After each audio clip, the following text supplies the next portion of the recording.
Isaiah chapter 58 and verse 1. Cry aloud, spare not, lift up thy voice like a trumpet, and show my people their transgressions, and the house of Jacob their sins.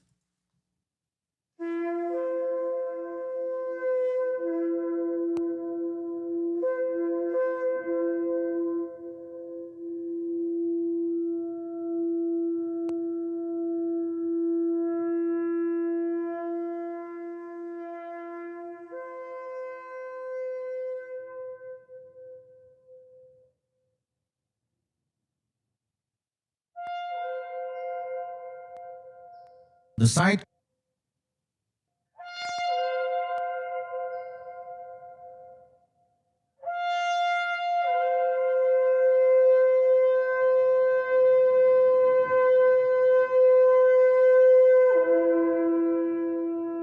the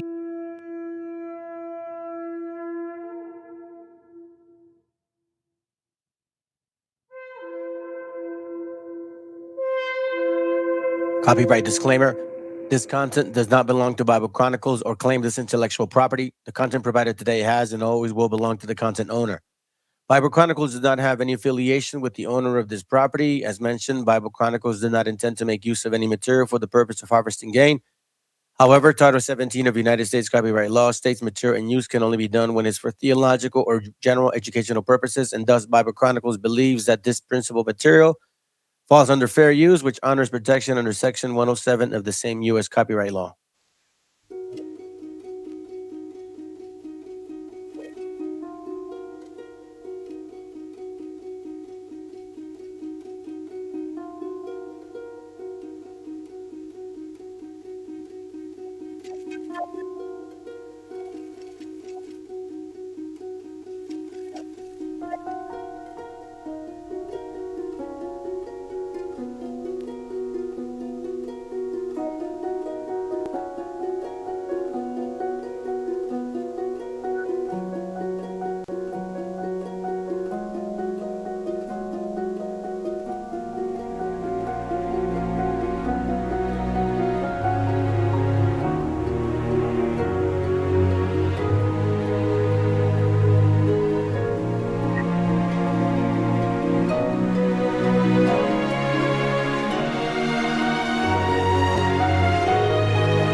God has unfinished business with the world.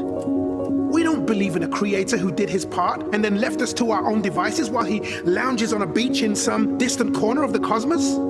We believe in a heavenly Father who remains deeply invested and intimately involved in the lives of his children. We worship a personal God who never sleeps, never rests, never takes a day off, in pursuing his work and glory of enticing us to share his life. God has more to say, not only because changing circumstances require new responses, but because an eternal God still has much, much, much more to teach us.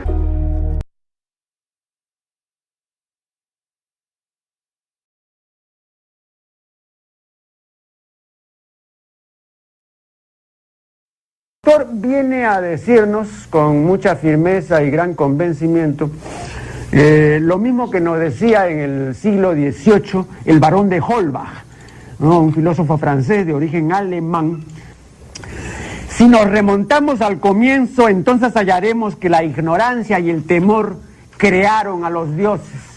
La fantasía, el entusiasmo o el engaño los adornaron o desfiguraron.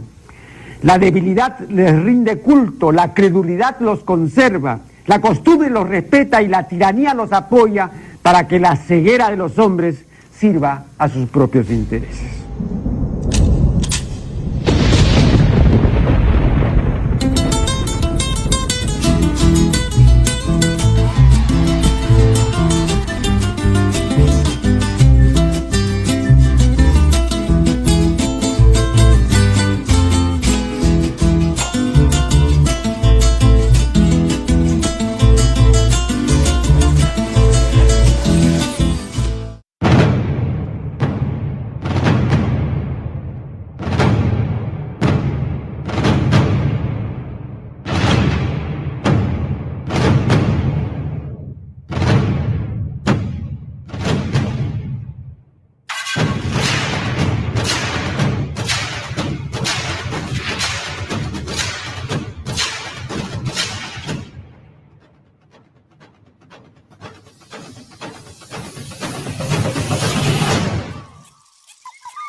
Testing 1 2 3. Testing 1 2 3. Okay, all right. I think we sounds like the sound is good. Looks like it sounds good. Hey, what up, brother? What up? Good to have you here, bro.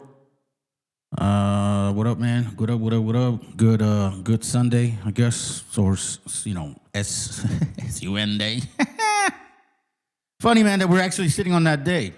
You know, I got something good for you guys today. I appreciate your support, obviously, like always. So please make sure that you guys share these videos if you appreciate the message.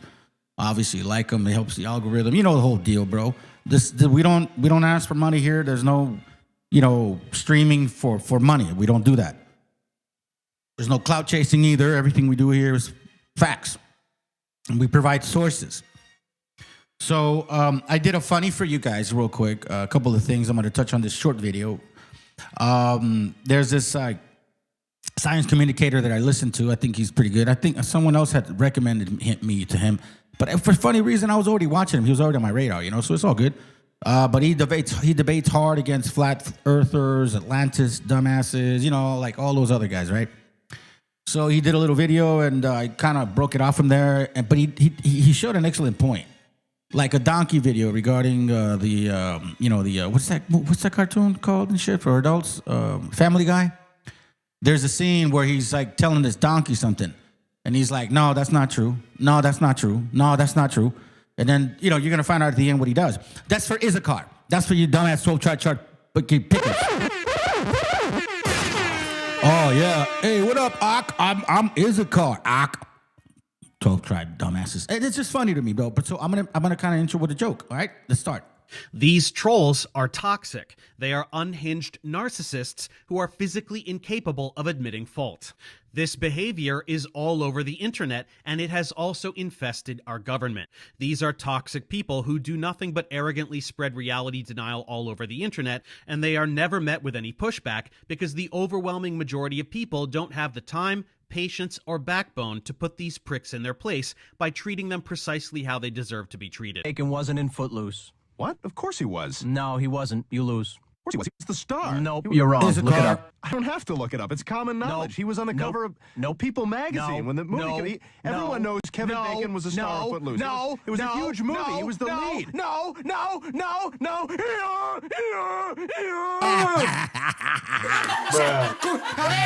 That's funny. Yo, hey, listen, that's Issachar for you, bro. That's you like Mexicans and shit. You guys believe in the 12-track chart. And after we tell you, bro, like, no, that's fake. It's fake, right? By treating you don't believe it. Like, you don't believe it. And it's like that donkey. And in Footloose. Perfect example, Obviously bro. how they did- Perfect example of what you guys are, representing yourselves to be this stupid. Please wake up. Because we just peeled one layer of bullshit. Now we're going deeper into it. You know? Look, man, as I'm bringing information out, obviously it's not to, start something new. You guys are walking with me in this understanding. Do you understand? You guys follow? I'm not trying to feed you some lie. You're literally walking in the same way I am. You're seeing the things I'm seeing. So it's not like I just out of nowhere created this channel and started talking about this.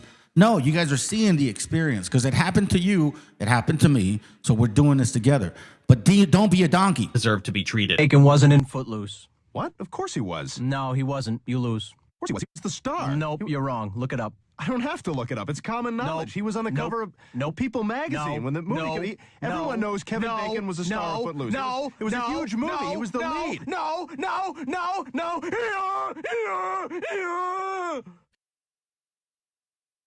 That shit is funny, dude. I think it's funny. So, whatever, dude. Hold on a second. Anyways, check this out. So let's start off with this page real quick. All right. As you guys know, I shared this the other day, and it's part of the Dead Sea Scrolls. And I want to touch on something that I think I might have read it to you, but I didn't go thorough into it. So we're going to talk about I've shared with you Freemasonry stuff, Odin. We're going to connect them all. We're connecting all of these things. What I think you need to start understanding is this. This character, Jesus, technically is in the Old Testament, but not the way that Christians told us. You see what I mean? See, this Jesus, right, that you see in the New Testament, they were talking about him in the old one, but not as the Son of God, like just, that one, or the Son of Man, or whatever, right? Or the Israelites, whatever, or the Savior. No. The Old Testament has been warning us about this character that would show up in the New Testament. If you look at all of these other gods that, our creator said, no, you cannot worship those idols. There was one thing in common that they all had. They all had this concept of a child sacrifice. Isn't Jesus a child sacrifice? A child should be born and die for the sins of man. Same thing. Now, why do you think Freemasons, it's mandatory for them to have the Bible? King James specifically, mandatory. Now, you would think, how in the world can wicked-ass people get a hold of this book? How can they? How can they benefit from it? How can North America, them red, white, and blue flags, these Christians, you know what I mean? Like, they're supposedly loving Jesus. How can they thrive, right? Be successful and have so much hatred? And why would this Jesus love them that much? Why? Makes no sense. How can you go around the world killing in the name of Jesus? You didn't kill in the name of God. You killed in the name of Jesus. Christmas Christians killed in the name of Jesus. Okay? And we go back to 1492. All the historical facts are there. So when you read the New Testament, let me remind you, Jesus is Bacchus. Bacchus is Dionysus. Dionysus had a mom goddess.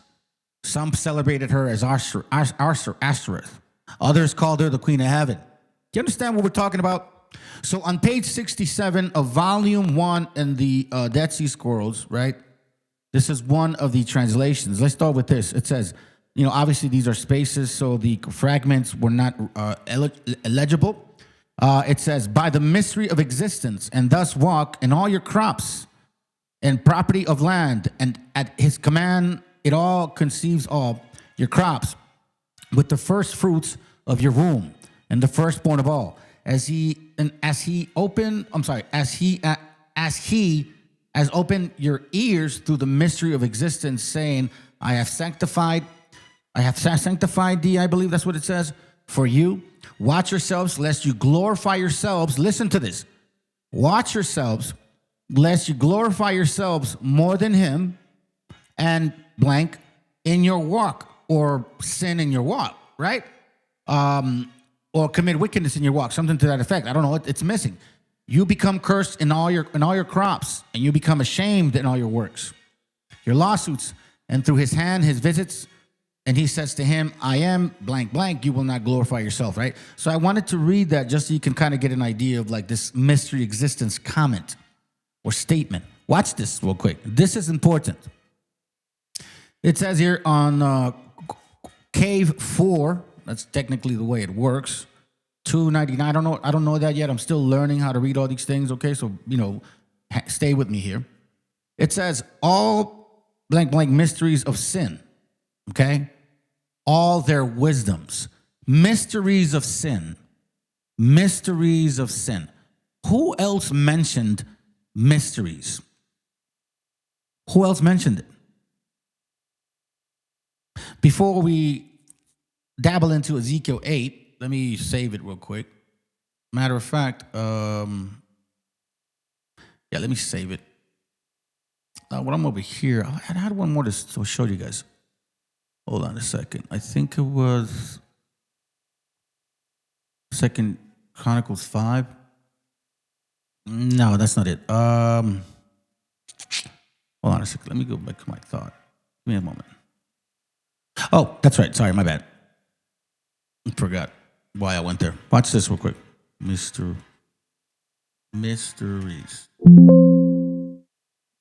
Look at this. Is interesting. Okay, so do we have? And again, I like to use this Bible or this app because it's a great source. Okay, you can actually research, search words, and it'll pull up a bunch of, or at least it'll pull up what it finds, and it'll also include the Apocrypha. All right, so you see the word mysteries a couple of times used, but specifically in the New Testament. You don't see that in the Old one. All right, so obviously the Apocrypha is technically not the Old Testament, so let's just at least be sincere about that.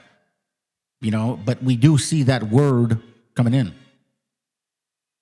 And that's this is what this is talking about. The mysteries of existence are not the mysteries of sin. Just like that, the Sephiroth tree of knowledge, that's the tree of knowledge of good and evil. You get what I mean? Mysteries of sin, all their wisdoms. And they do not know the mysteries of existence. Why? Meaning they don't understand the word of our creator, Yahoo. Some people call him Yahweh. Now, I can prove that his name is Yahoo, just so you guys can probably prove Yahweh. So we're not going to argue about that. That's not here nor here. We got rid of the most important thing, which was the New Testament bullshit. Right? Now we can see things clearly. So once again, mysteries of sin. That's what they practice. King James Bible. That's why these camps want the King James Bible. That's why Freemasons demand the King James Bible. So see, this Jesus, whether he's black or white, that has nothing to do with our Creator.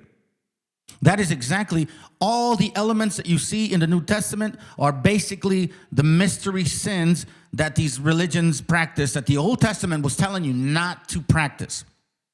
So they were already having a child sacrifice, meaning a child would be born and die for the sins of all men. That was already in their religions. Do you understand this? The Most High was warning us about the New Testament in the Old Testament. And I'm going to share with you how. Okay? So the mysteries of sin, once again, all their wisdoms, that's what they look for. That's what they look for. Right? That's what they're needing. They're needing because, appreciate it, brother. That's a good point. Because they couldn't get the tree of life. So they worship the tree of knowledge, bro. That's beautiful, man. Thank you very much. So then let's continue. And they do not know the mysteries of existence, just like it's been given to us, you and I, myself, brothers that I talk to. Whether, we were off a little bit or not, look at the actual walk. As a matter of fact, dude, I give you mad credit, brothers and sisters, that you stuck around here, that you listened to what I was showing before. And then as we kept moving forward, and we're like, hey, man, we got to question the New Testament.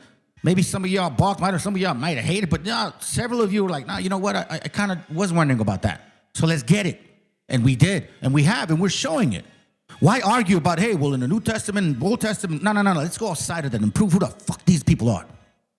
Who is this character that they solely want to sell to our faces, yet at the same time use that same image to slap the shit out of you in the name of God? The mysteries of sin. These are not the mysteries of existence, nor understand ancient matters.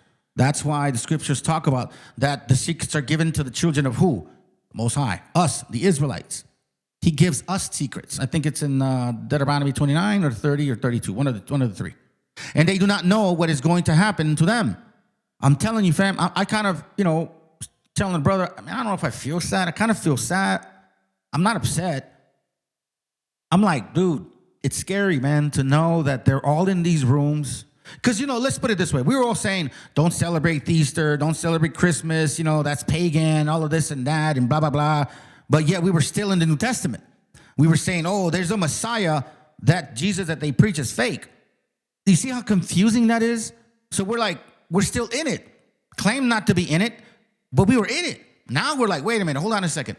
So this character has been in the Old Testament, but he was back as Dionysus, Moloch or Osiris, like the mom and the mom and the dad. It was always like the mom and the son. Trinity, born of a virgin, died for the sins of people. Gave his flesh, you eat it now, drink the wine as his blood. It's the same fucking thing. In the Old Testament, it kept saying all of that. Our Creator was warning us, listen, it's going to come. And even in the New Testament, they're like, yeah, there's false prophets. Of course they're going to say that. What better way to be a salesman than to bullshit your way into it? And I know, I was a good salesman. So I know they do not know what is going on, what is going to happen. They will not save their souls from the mysteries of existence. You see, there's a mysteries of sin and mysteries of existence. I've shared with y'all the whole Freemasonry concept, where they got the teachings of Kabbalah. Kabbalah is mysticism. The oneness with God, the chakras, 7 men, 7 levels of human beings, right? 7 levels of frijoles and shit. Jacob's ladder, all of that stuff. It's all mysticism, all part of these religions. They were all practicing these things, and they had their Jesus. Dude, it's like, it blew my mind when I finally saw, holy shit. So this Jesus character in the New Testament is everybody in the Old Testament that God said, don't worship. I'm going to show you. I'm not just talking right now. I'm showing you. And this will be for your son. I'm sorry. And this will be, hold on, let me go back. And they will not save their souls from the mysteries of existence. Then it says, and this will be for you the sign that is going to happen when those born of sin are locked up. That scared me. You see, when I first came out of these camps, there was this thing that kind of left me like a spirit, and I was happy. For the first time in a while, I was happy, but I was also scared. I was like, wait, am I supposed to feel happy? Because, they used to tell you, oh, if you leave the truth, you lose the spirit. I believed it. And then it didn't happen. Then I started the channel, and I started exploring, and I saw some more things. And I brought out more facts regarding history and how certain people are not Israelites, bluntly. Whether you don't like my eloquence or lack thereof, F you, I don't care. I'm just very honest, sincere about what I see and what I share. Here now we can look at that those that are still locked up. That's why it's like, bro, there's people that are never going to see the stuff that I'm sharing with you, or the stuff that you're seeing with me. There's a reason why you're able to see it. You're not locked in sin. When those born of sin are locked up, you see, sin doesn't have to be evil, like, oh, I'm going to stab somebody in the back. No, it could be you worshiping another God because you didn't really discern or examine yourself or really repent or was willing to get rid of all your fucking sins. Evil will disappear before justice as darkness disappears before light. You see this? But by that time, you locked up, bro. Listen, you don't want to be there. As smoke vanishes and no longer exists, so will evil vanish forever. I mean, I can't even wrap my mind around that. I don't even know what that would feel like, man. I honestly, they would call that, a police state. Everybody's being guarded. Everybody's going to be good because they have to be good. You know what I mean? I can't wrap my mind around this concept of like forever never having to deal with sin. But it sure as hell seems right when you think of not just you, your family, your kids. And justice will be revealed like the sun, which regulates the world. And justice meaning what? The word, the law, the real word. In the best, most simplest way a dummy can get it. Instead of confusing you with verses in the old or the new, I'm just going to show you where this Jesus came from. And then you decide if you want to be locked up in that sin still. All those who curve the wonderful mysteries of existence, not of sin, would no longer exist. Do you understand that? All those who curved. We're going to see examples of people that curved the word of our Creator and turned them into mysteries of sin. And made you believe that the eloquence of Paul was the righteous way to learn. Oh, no, you got to be one with God. We got to be one with God. You know what I mean? God died for us. He's God, so we got to die too. Like, you know, bear your cross. Like how he suffered, we're supposed to suffer. That is all part of the old pagan mysteries. I'm telling you, I'm going to show you. And knowledge will pervade the world. And there will never be folly here. Knowledge means what? Correct, truthful, sincere history, heritage, who to pray to. That's what matters. Because a lot of you go to pray to Jesus. Y'all pray to Jesus. The fuck you thought? What are you guys doing praying to Jesus, bro? So now, I showed you one page, right? One page of the Dead Sea Scrolls, Volume 1. So let me show you this one here, because I'm technically, did I borrow this one? I think I did. All right, so here is another Dead Sea Scrolls, Volume 2, I believe, right? It's a different translation. So I just wanted to show you something real quick regarding the word mysteries. And here is what caught my attention, all right? So again, I'm still learning how to read the Dead Sea Scrolls. So I just use another example, another translation for me to look for this word mystery because it caught my eye. Okay, so I'm not saying go ahead and grab this translation. I asked the brother to help me out and see which translations are best to get so I can continue to share these things with you. As I grow, you grow. But on this particular page, I think it's First Cave, it's what it looks like, all right? So it says here, we'll go here. Now we'll start here. He has created man to govern the world and has appointed for him two spirits in which to walk until the time of his salvation, the spirits of truth and injustice. You see? Those born of truth spring from a fountain of light, but those born of injustice spring from a source of darkness. All children of righteousness are ruled by the Prince of Light and walk in the ways of light. But all children of injustice are ruled by the angel of darkness and walk in the ways of darkness. I need you to pay close attention to what I'm about to read. The angel of darkness leads all the children of righteousness astray, and until his end, all their sins, iniquities, wickedness, and all their unlawful deeds are caused by his dominion in accordance with the mysteries of God. Do you understand what we're reading here? Who has control? The Creator does.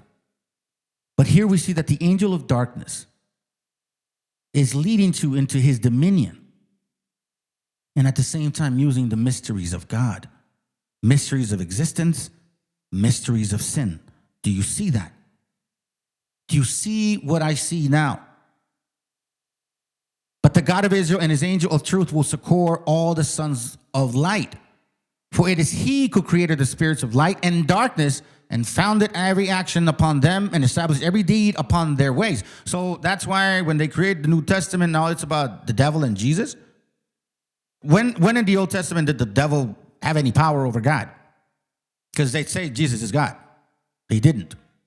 It was nothing. It was never about that. Not at all. Not whatsoever. Not one bitty bit.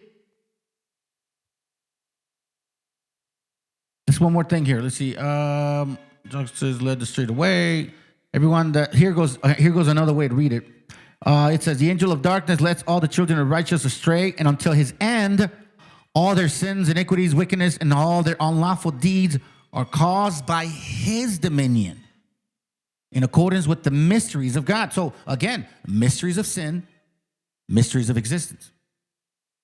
Now, check this out as we keep moving forward. Now we're going to get into like a very good point here. I shared this book with you guys before, okay? This is the Jesus Mysteries, right? Was the original Jesus a pagan god? So now I have the app. I'm reading the book. You guys can order the actual hard copy. It's like $15. The app was like $3 on Amazon. I already ordered the book, so, but I'm kind of reading ahead, right? I don't know what page this is on the actual book, but you guys can see on the app, it's page 369, okay? Excuse me.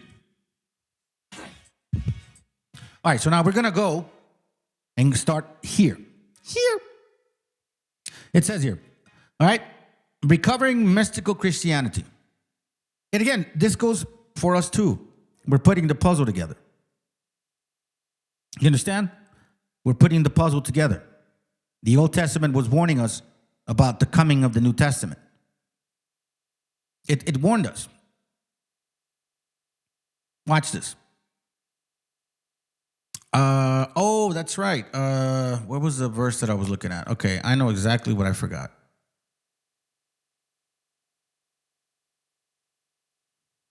Here. Hold on a second. Sorry for a minute. I know exactly what I forgot. All right, so let me go here. I believe verse 6, okay? So here we see the abomination in the temple. I'm just going to skip to verse 5. It says, Ezekiel 8, verse 5, Then he said unto me, Son of man, lift up thine eyes now the way towards the north.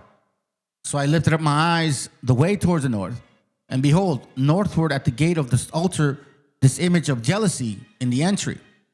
And he said further unto me, Son of man, seest thou what they do? Even the great abominations that the house of Israel committed here, that I should go far off from my sanctuary. But turn ye again, and thou shalt see greater abominations. And he brought me to the door of the court, like you're walking in a church. No different, And he says, and when I looked, behold, a hole in the wall. A hole in the wall, perverted shit too. Then he said unto me, Son of man, dig now in the wall. And when I digged in the wall, behold, a door.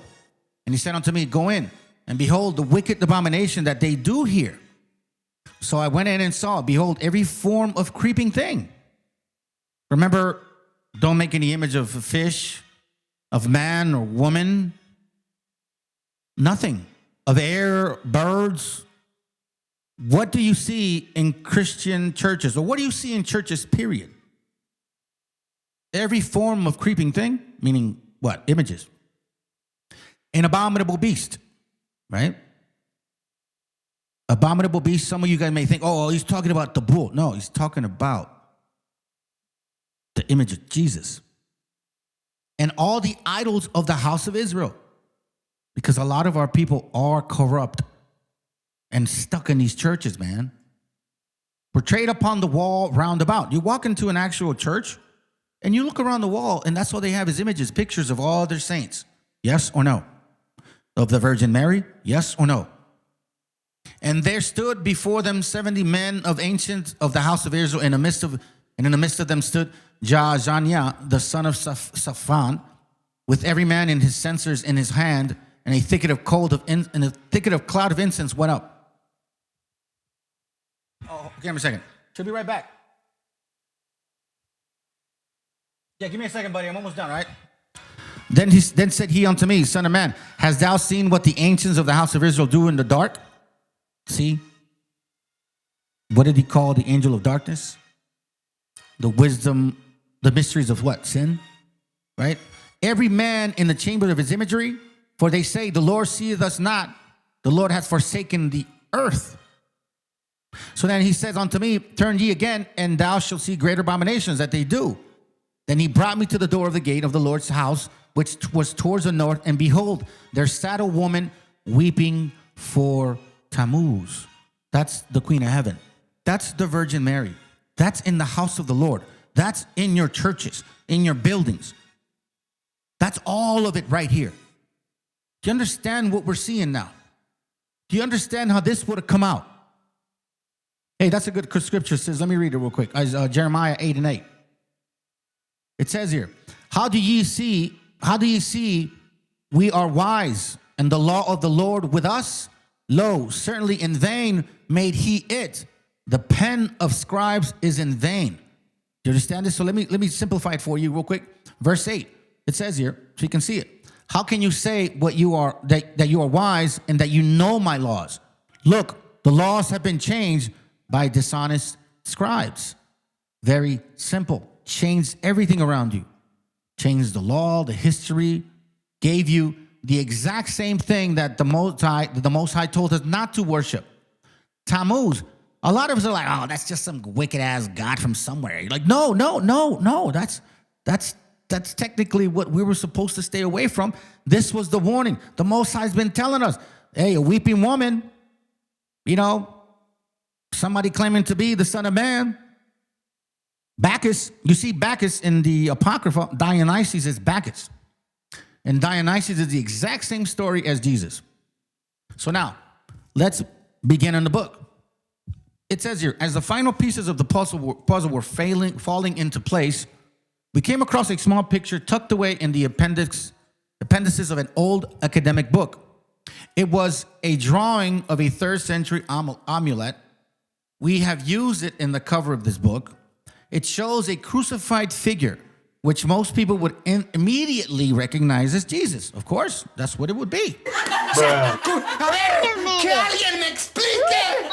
you? We have you. Sorry.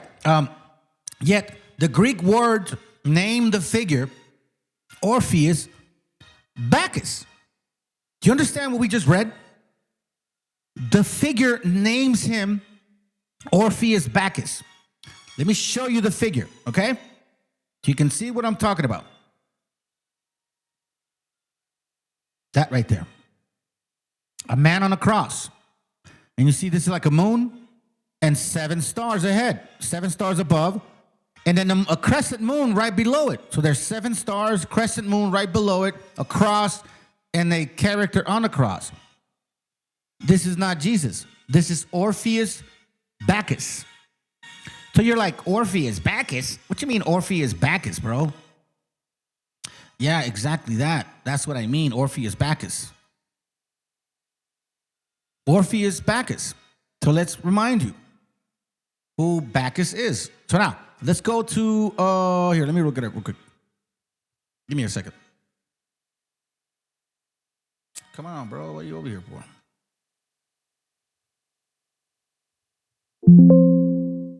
Okay, so Bacchus is here in 2 Maccabees 6:7. Okay, you see that? And in the day of the king's birth, every month they were brought by bitter constraint to eat of his sacrifices. So he had a birthday every month, right? And on top of that, when the fast of Bacchus was kept, the Jews were compelled to go into procession to Bacchus carrying ivy. So you know what ivy is? Carrying ivy is like that stuff that they put around their heads. Romans, right? Well, what did they put around Jesus' head? A crown of thorns. That's not biblical. Now, who is this Bacchus? Who is this Bacchus, you say? So you're like, okay, this is where they get tricky with us. So that's why you have to use different translations. Okay? Well, hold on. I don't have to go there. Matter of fact, I don't have to go there. I don't have to do that. So that's why we have to use different translations. Okay, so I'm going to do... Let me bring this up real quick. I'm not going to share that with you right now. I'm trying to actually put something else up. I don't want you guys to forget.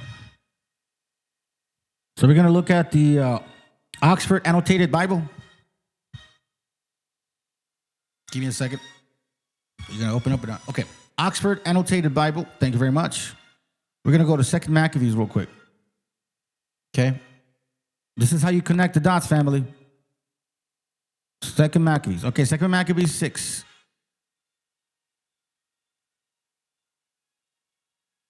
Okay? Where we at? 2 Maccabees 6:7. We see Bacchus carrying ivy. Who is Bacchus, you say? All right, let's read it.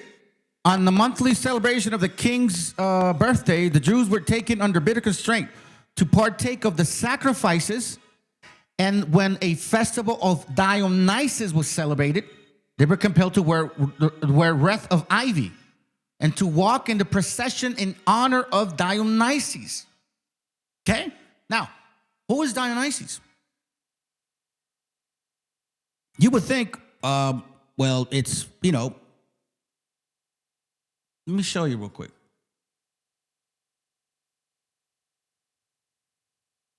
Sorry, hold on. Sorry about that. I mean to do that. No, it's not in there? Okay, hold on.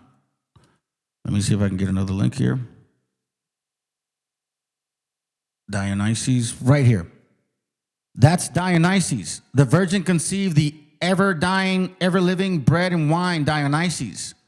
Dionysus was born of a virgin, December 25th, right? Heavenly Father, Holy Child, born in a crib, among animals, traveling, teaching, performing miracles, God of wine, turned water into wine, was on an ass, was a sacred king, eaten in a Eucharist, which is what they continue to do. He died, went to death, and rose in 3 days, which is what the New Testament says. Dionysus rose from the dead March 25th, which is what Easter is. Bacchus, which is Dionysus, was deemed father, liberator, savior. Dionysus was considered the only begotten son, king of kings, God of gods, sin, burial. So, and then it says identified as with the ram or lamb. So basically, in a nutshell, family, what the Apocrypha was saying, or what the Old Testament has been telling us the entire time, is that you will be worshiping that damn demon if you don't pay attention to me. So this Jesus character is nothing new. Nothing new at all. Who are you? Yeah, that was Maccabees 2 Maccabees 6:7, and then I use the Oxford annotated to get a different translation. You can probably find that Dionysus at the same time, but Bacchus is Dionysus, and it's interesting that in the Old Testament or in the Apocrypha or in the Old Testament, because Bacchus was also known as another god in the Old Testament. It was basically that practice. So just imagine in the Old Testament, God's telling you, yo, don't be a Christian. Don't follow Jesus. I'm telling you. And then you go, and then they steal the Bible, right? Because after Rome and shit, they took it all, destroyed all kinds of pagan history to keep the Christian religion powerful. Watch. And then they created and gave you a new one. But it's always been the pagan. Pagan is no different than Christians. It's the same religions. Yet, okay, so let's continue. Yet the Greek words name the figure Orpheus Bacchus, one of the pseudonyms of Osiris, Dionysus. You see that? Now we're going to Osiris. So when he took us out of Egypt, don't worship the ways of Egypt, was basically him saying, don't be a Christmas Christian. It's the same thing. Don't follow the New Testament, or that they call the New Testament, because back then they were basically mystery teachings. To the authors of the books in which we found the picture, this amulet was an anomaly. Who could it have possibly belonged to? Was it a crucified pagan deity of some sort, or some sort of Gnostic synthesis of paganism and Christianity? Either way, it was deeply puzzling for us. However, this amulet was perfectly understandable. It was an unexpected confirmation of the Jesus mystery thesis. Mysteries of sin, mysteries of existence. The image could be that of either Jesus or Osiris, Dionysus. So once again, family, when our Creator Yahweh was saying to us, don't follow the ways, or when he's sending angels to tell us, don't worship the ways of these religions, it was basically him saying, don't fall into Christianity. They've been trying to force feed you Christianity since the beginning of time. Nothing new under the sun, just like Ecclesiastes 3:15 says. Then it says, watch, we get now interestingly into this word. The initiated, these were both names for essentially the same figure. for the initiated. The chance, or quote unquote, the chance discovery of this amulet made us feel as though the universe itself was encouraging us to make our findings public. That's what it seems like. In different ways, the Jesus mystery thesis has been proposed by the mystics and scholars for centuries, but has always ended up being ignored. It now felt like an idea whose moment had come. We did, however, have misgiving about writing this book. We knew that it would inevitably upset certain Christians, something which we had no desire to do. Certainly, it had been hard to be constantly surrounded by lies and injustice without experiencing a certain amount of outrage at the negative misrepresentation of the Gnostics, and to have become aware of the great riches of pagan culture without feeling grief that they were so wantonly destroyed. Yet we do not have some sort of anti-Christian agenda, far from it. That it says, those who have read our book, our work, will know that our interest is no further division, but in all acknowledging the unity that lies at the heart of the spiritual traditions. All right? Let's see. Early literate Christians mistakenly believe... Okay, here goes. Hold on, let me read it back. Early literist Christians mistakenly believe that Jesus' story was different from other stories of Osiris and Dionysus because Jesus alone had been a historical rather than a mythical figure. And, you know, a lot of us also thought that. Like, nah, there's no way. Even though they were, like, we were saying it, like the, what's that movie called? The Zeitgeist Addendum, or the Zeitgeist movie, where he brought out that all religions had that similarity, and you're like, I don't know, maybe. It's kind of weird, man. It's like, you know, like it's foggy, and then you start seeing clarity. It's the way it works. And it says this has left Christians feeling that their faith is in opposition to all others, which is not. We hope that by understanding its true origins in the ongoing evolution of a universal human spirituality, Christianity may be able to free itself from the self-imposed isolation. All right, so let's go ahead, right? We'll start here. Matter of fact, we'll start here.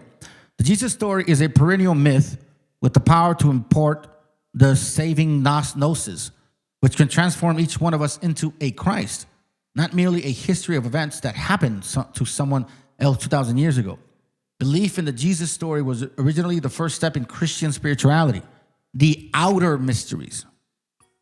Its significance was to be explained by an enlightened teacher when the seeker was spiritually ripe. All right? So now, let's continue. Watch this. Watch what it says, and you let me know if it's in the New Testament. Blessed is the happy man who knows the mysteries of God ordained and sanctified his life, joined souls with souls in mystic unity, and by due ritual made pure, enters the ecstasy of mountain solitudes, who observe the mystic rites made lawful by the great mother, see, Virgin Mother, who crowns his head with ivy and shakes his hand in worship of Dionysus, Jesus, in the Old Testament. Jesus, prior to Jesus supposedly being born. Paganism is a dead religion, or more accurately, an exterminated religion. It did not simply fade away into oblivion. It was actively suppressed and annihilated, its temples and shrines desecrated and demolished, and its great sacred books thrown onto bonfires. You see, these are Catholics who did this. And every religion that comes out of Catholicism, you're all in it. Every Christian, whether you're Seventh-day Adventist, Protestant, Jehovah's Witness, don't freaking matter. You're all demons, or you're worshiping him. No living lineage has been left to explain its ancient beliefs. So the pagan worldview has to be reconstructed from the archaeological evidence and texts that have survived, like some giant metaphysical jigsaw puzzle. Then it says, pagan, quote unquote, was originally a derogatory term meaning country dwellers, used by Christians to imply that the spirituality of the ancients was so primitive rural superstitions. But this is not true. Paganism was the spirituality which inspired the unequaled magnificence of the Giza pyramids, the exquisite architecture of Parthenon, the legendary sculptures of Phidias, the powerful plays of Euripides and Sophocles, and the sublime philosophy of Socrates and Plato, all pagan. Pagan civilization built vast libraries to house hundreds of thousands of works of literary and scientific genius. Its natural philosophers speculated that human beings had evolved from animals. You hear this? It said here that its natural philosophers speculated that human beings evolved from animals. What do you call that in science? You call that evolution, right? Do you understand now that their concept of science isn't technically new? It was always contrary to the word of the Most High. What's up, Eric? Okay, tell Max to help you right now, please. Tell him I told him. They'll be back. They went to the store. So we see, like, we hold on a second. We see, where did I leave off? Sorry, my son was asking me a question. Let me read it again. Okay. Its natural philosophers speculated that human beings had evolved from animals. That's basically what? Evolution. Okay? Now it says, its astronomers knew the earth was a sphere, which along with the planets revolved around the sun. They had estimated its circumference to within 1 degree of accuracy. The ancient pagan world sustained a population not matched again in Europe until the 18th century. In Greece, pagan cultures gave birth to the concept of democracy, rationale, philosophy, public libraries, theater, and Olympic Games, creating a blueprint for our modern world. What was the spirituality that inspired these momentous cultural events? Okay, you see what it says so far? Hey man, I already told you. No, tell him to come. Tell him to come. Tell him to come. Eric.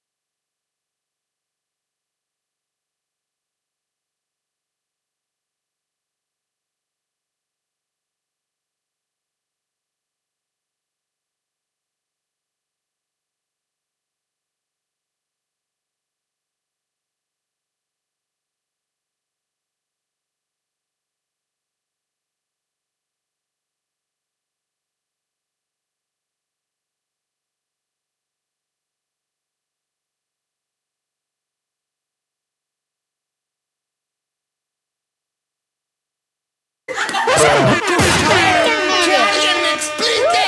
are you?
The sound. Ah, shit.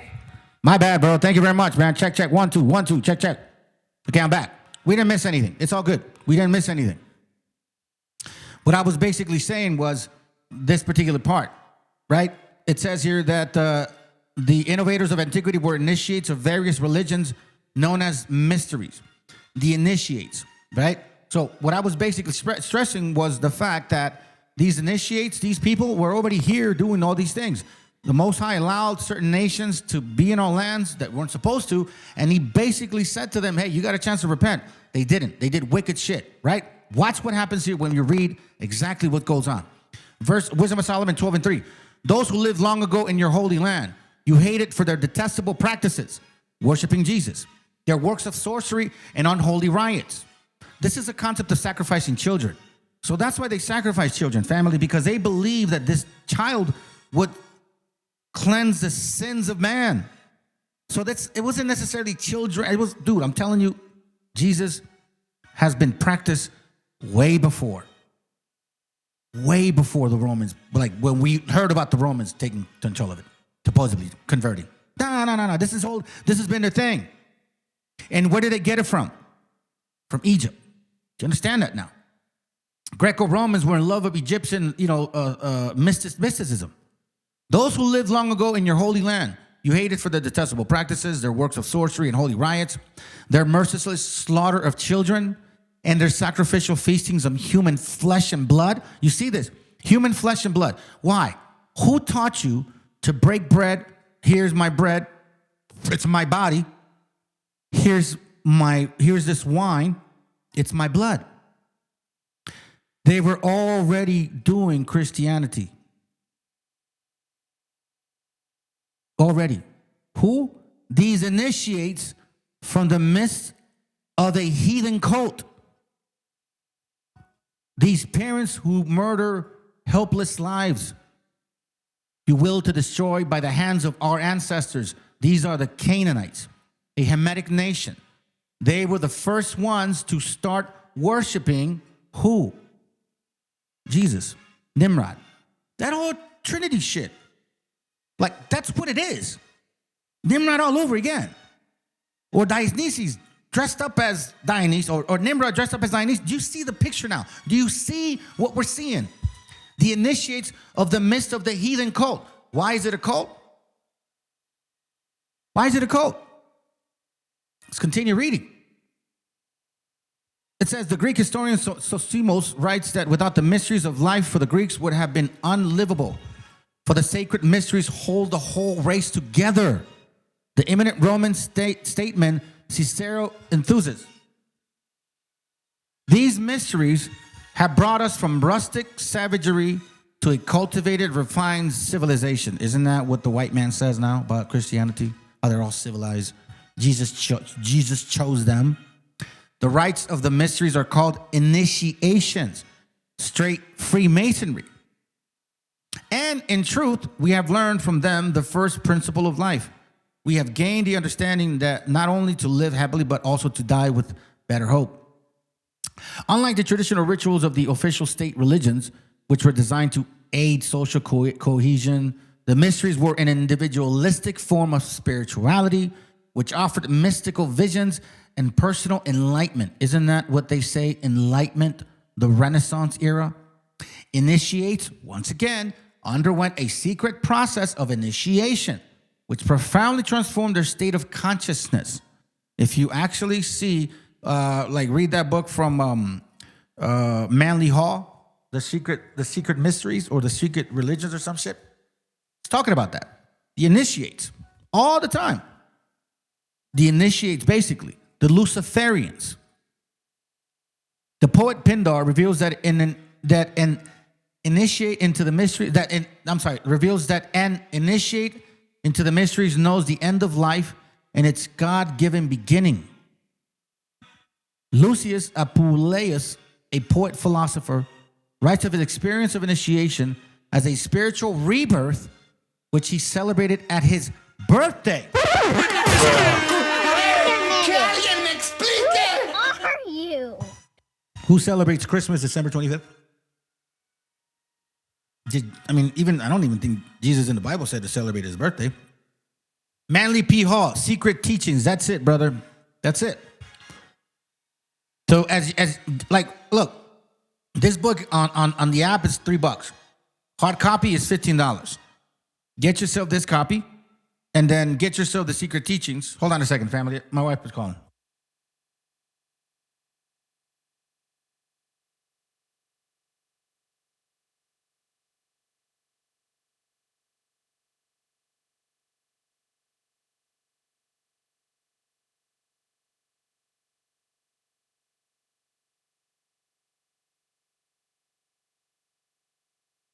All right, sorry, fam. I'm gonna cook. I cook every Sunday, so you know my wife was asking what am I cooking.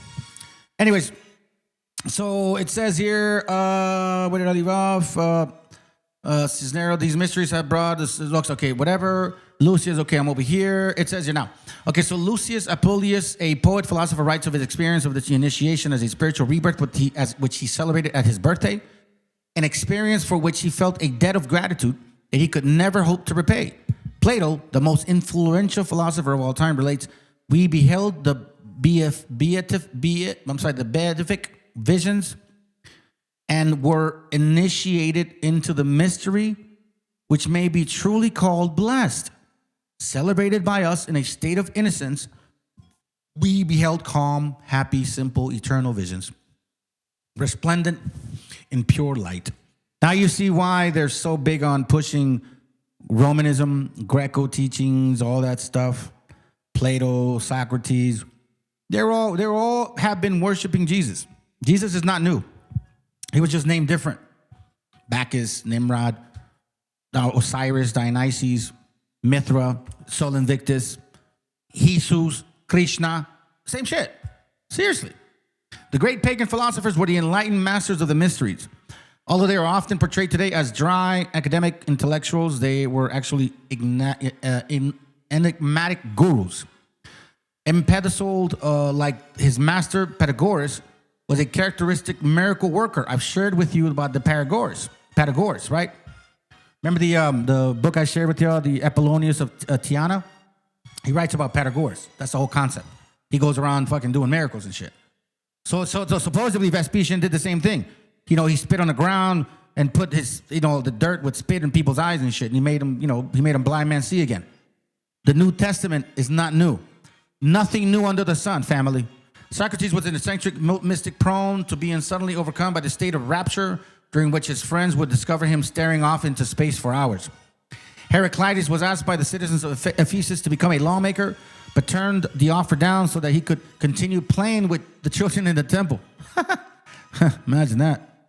Anaxagoras shocked ordinary citizens by completely abandoning his farm to fully devote his life to the higher philosophy. Diogenes owned nothing and lived in a jar at the entrance of a temple. The inspired playwright Euripides, damn bro, what's wrong? Wrote his greatest tragedies during solitary retreats in an isolated cave. So you see, like all of these mystics, didn't Jesus do the same thing? But then they said that he walked for 40 days by himself. Well, obviously, it's a typology from the Old Testament. That's what it is. Typology from the Old Testament. All of these idiosyncratic sages were steeped in the mysticism of the mysteries, which they express in their philosophy. Olympiodorus, a follower of Plato, tells us that his master paraphrased the mysteries everywhere. The works of Heraclitus were renowned even in ancient times for being obscure and impenetrable. Yet Diogenes explains that they are crystal clear to the initiate of the mysteries. See? Of studying Heraclitus, he writes, "It is hard road to follow, filled with darkness and gloom, but if an initiate leads you on the way, it becomes brighter than the radiance of the sun."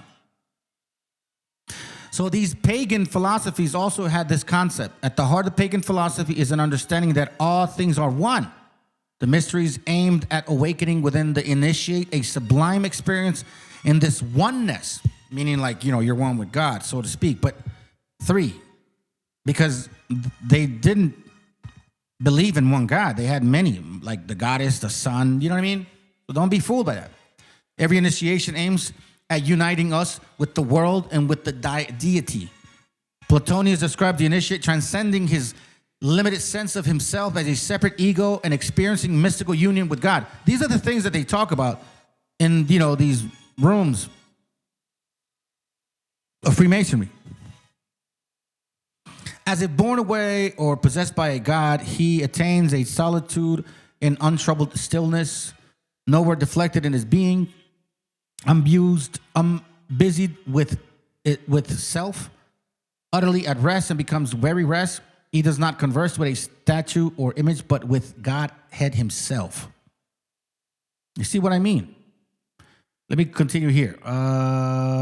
Look, No wonder the initiates, Sapratos, poetically muse, I came out of the mystery hall feeling like a stranger to myself.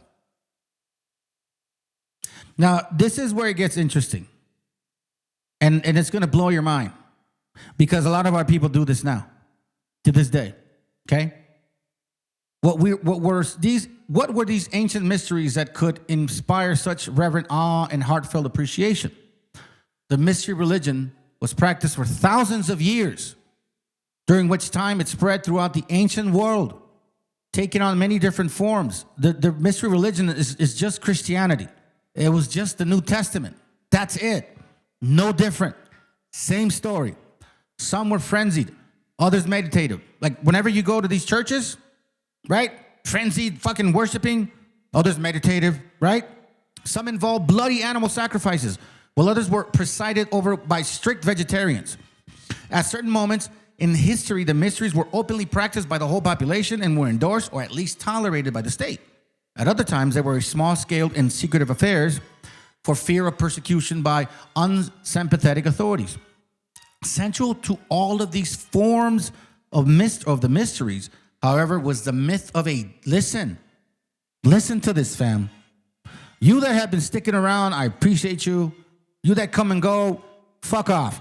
Because you missed the most important things, unless you come back to the channel and watch it. Watch this. This is when the awakening happens.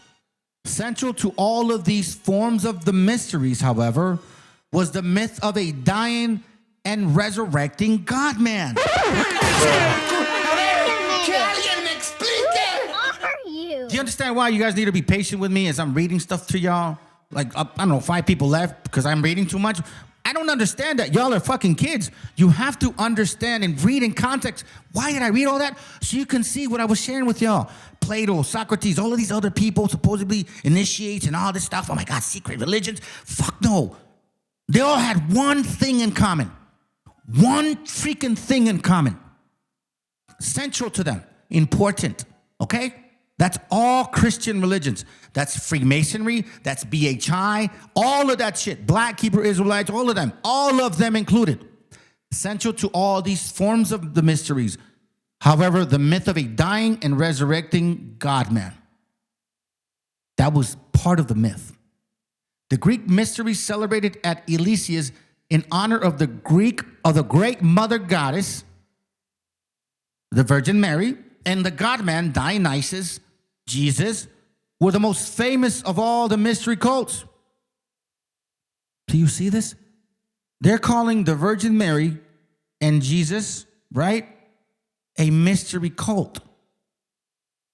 Do you understand how fooled we've been? Do you now know how deep this rabbit hole is?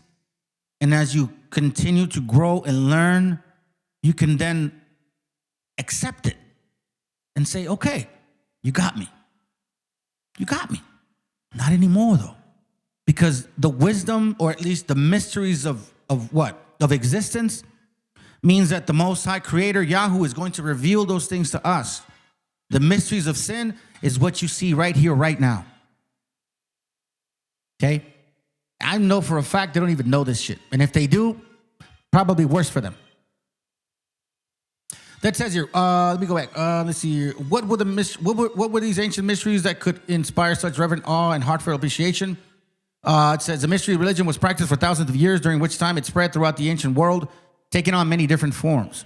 Some were frenzied, others meditative. Some involved bloody animal sacrifice, while others were presided over by strict vegetarians. At certain moments in history, the mysteries were openly practiced by the whole population. Endorsed. Okay, I read all that. Fear of prosecution. Okay, so central to all of these forms of mysteries, however, was the myth of a dying and resurrecting God-man. The Greek mystery celebrated at Eleusis in honor of the great mother goddess and the God-man Dionysus were the most famous of all the mysteries of cult. Mystery cults. Remember it said what? In Wisdom of Solomon 12? It said what?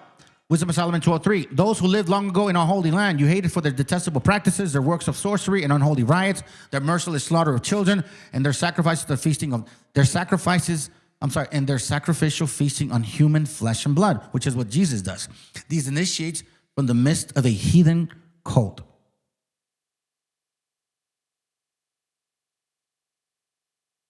mystery, all the mystery cults. See that? Dionysus and his mom. A virgin that he's born from. His dad is God. The sanctuary of Eleusis was finally destroyed by the bands of fanatical Christian monks in 396 Common Era. But up until its tragic act of vandalism, the mysteries had been celebrated for over 11 centuries, 1100 years. At the height of their popularity, people were coming from all over the then known worlds to be initiated. You see this? The women, men, rich, poor, slaves, emperors, even Brahmin priests from India. Watch this. This is where it gets very interesting to me. Each year, some 30,000 Athenians, citizens, embarked on a 30-kilometer barefoot pilgrimage to the sacred sites of Eleusis on the coast, celebrated to the autumn mysteries of Dionysus. Do you see this?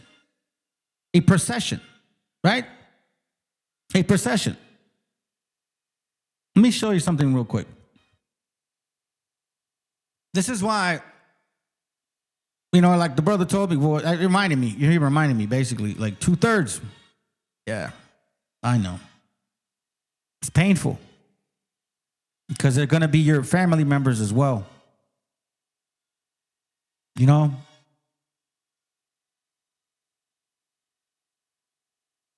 Look.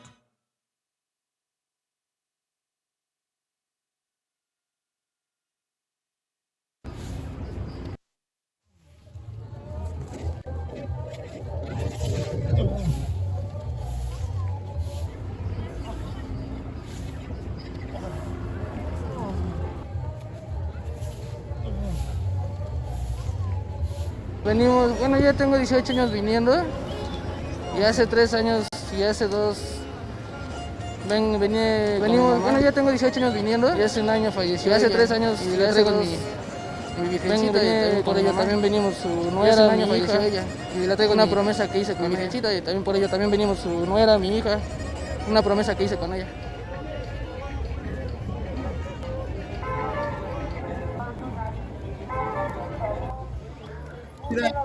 Esperemos a la Virgen que nos den y que nos quiten toda esta enfermedad. Esperemos a la Virgen que nos den y que nos quiten toda esta enfermedad. See that? She hopes that the Virgin saves them. Okay, where the hell is this video?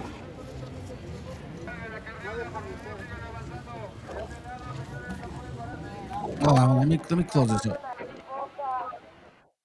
She supposedly said that, right? But yet we see here that this is nothing new. It's nothing new, is it?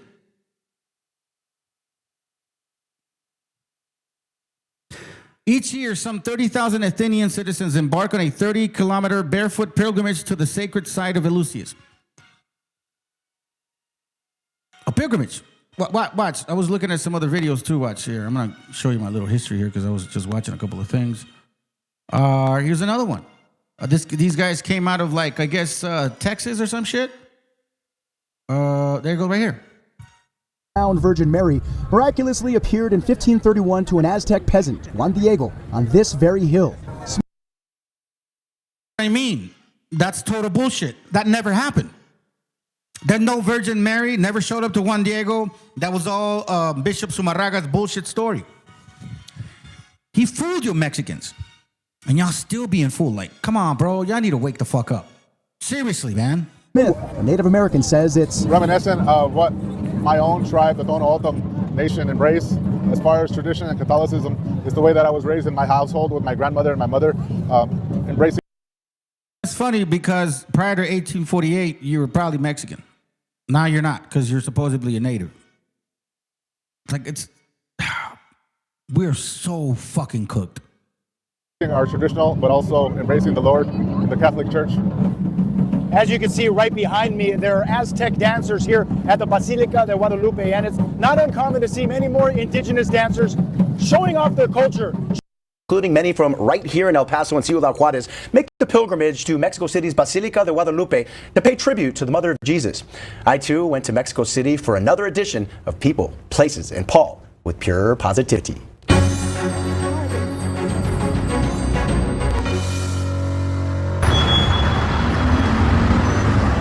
Crossing on foot from El Paso to Ciudad Juarez, the annual journey has begun for Bronson Smith, who flew out of the Juarez airport to Mexico City to pay tribute to Our Lady of Guadalupe. I completed my commitment to the Virgin Mary, but also for my mother. Smith is one of literally millions of people that embark on a pilgrimage to the Basilica de Guadalupe every year.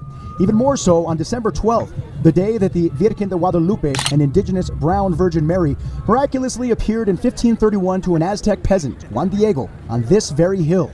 Smith, a Native American, says it's reminiscent of what my own tribe, the Tono Altam nation, embrace. As far as tradition and Catholicism, it's the way that I was raised in my household with my grandmother and my mother, embracing our traditional, but also embracing the Lord in the Catholic Church. As you can see right behind me, there are Aztec dancers here at the Basilica de Guadalupe, and it's not uncommon to see many more indigenous dancers showing off their culture, showing off their beliefs, and combining what they have in culture with, of course, the culture of Catholicism or the culture of Christianity. And it is very common in not only this region of Mexico, but also all throughout the Americas. For many of the pilgrims, before arriving to the Basilica themselves, they'll walk several kilometers down what's called the Calzada de Guadalupe, carrying religious mementos, and in this case for Bronson Smith, a tribal staff. And where I prayed for not only myself, but for my family and my people and my community. They went, that pilgrimage, still happening. Happened then, happened now. I mean, I think you guys should start, you can kind of clearly see what I'm seeing. Right? For days, they would have been preparing for the important religious event for fasting, offering sacrifices, and undergoing ritual purifications. You know, scriptures talk about don't worship the Queen of Heaven. But they would do that to worship the Queen of Heaven with their son.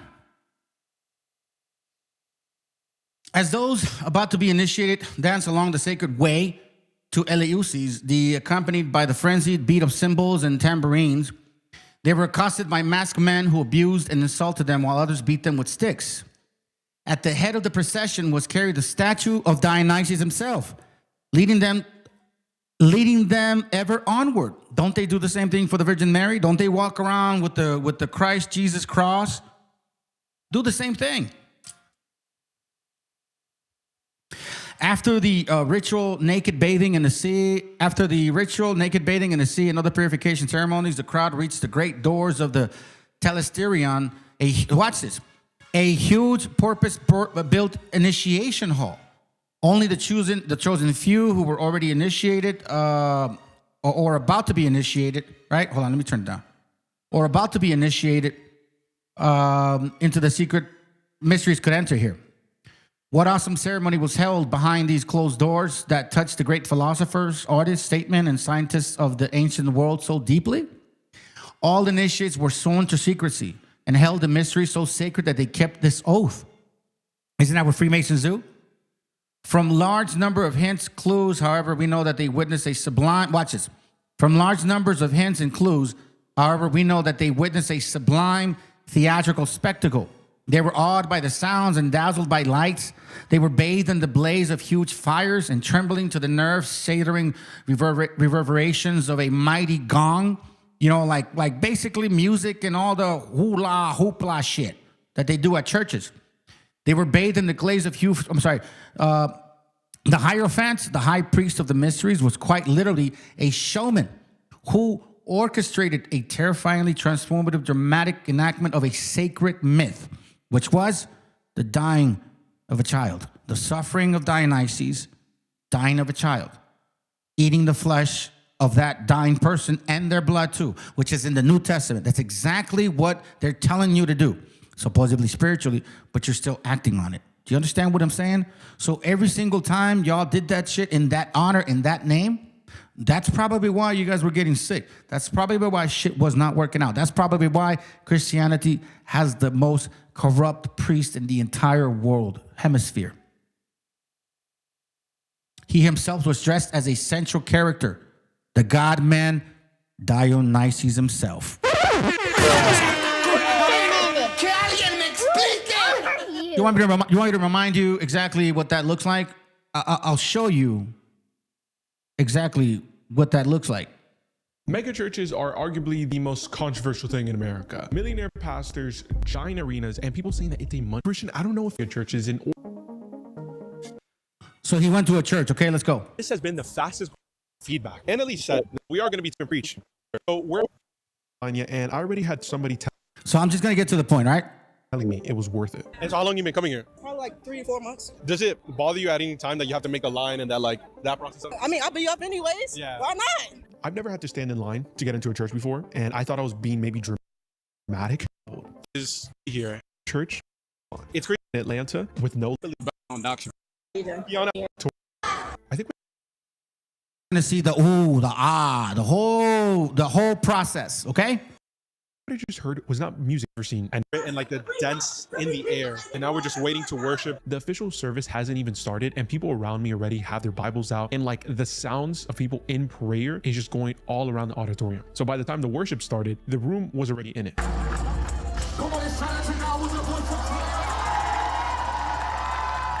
This is definitely the most energetic service I've ever been in, but I'm not gonna lie though, at a certain point, it kind of feels less like worship and more like a concert. And I don't know if the stage and the lighting is a good or bad thing, because maybe it was just a personal preference of mine.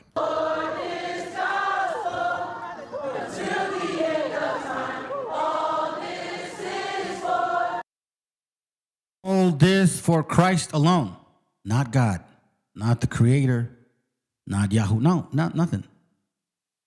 So remember the page says that they were awed by sounds and dazzled by lights. They were bathed in the blaze of a huge fire and trembling to the nerve-shattering reverberation of a mighty gong. The Hierophant, the high priest of the mysteries, was quite literally a showman who orchestrated a terrifyingly transformative dramatic enactment of the sacred myth. Jesus dying on a cross. That whole thing, like they do the play of Jesus, that's nothing new. They've been doing that since, man. Oh, this is crazy.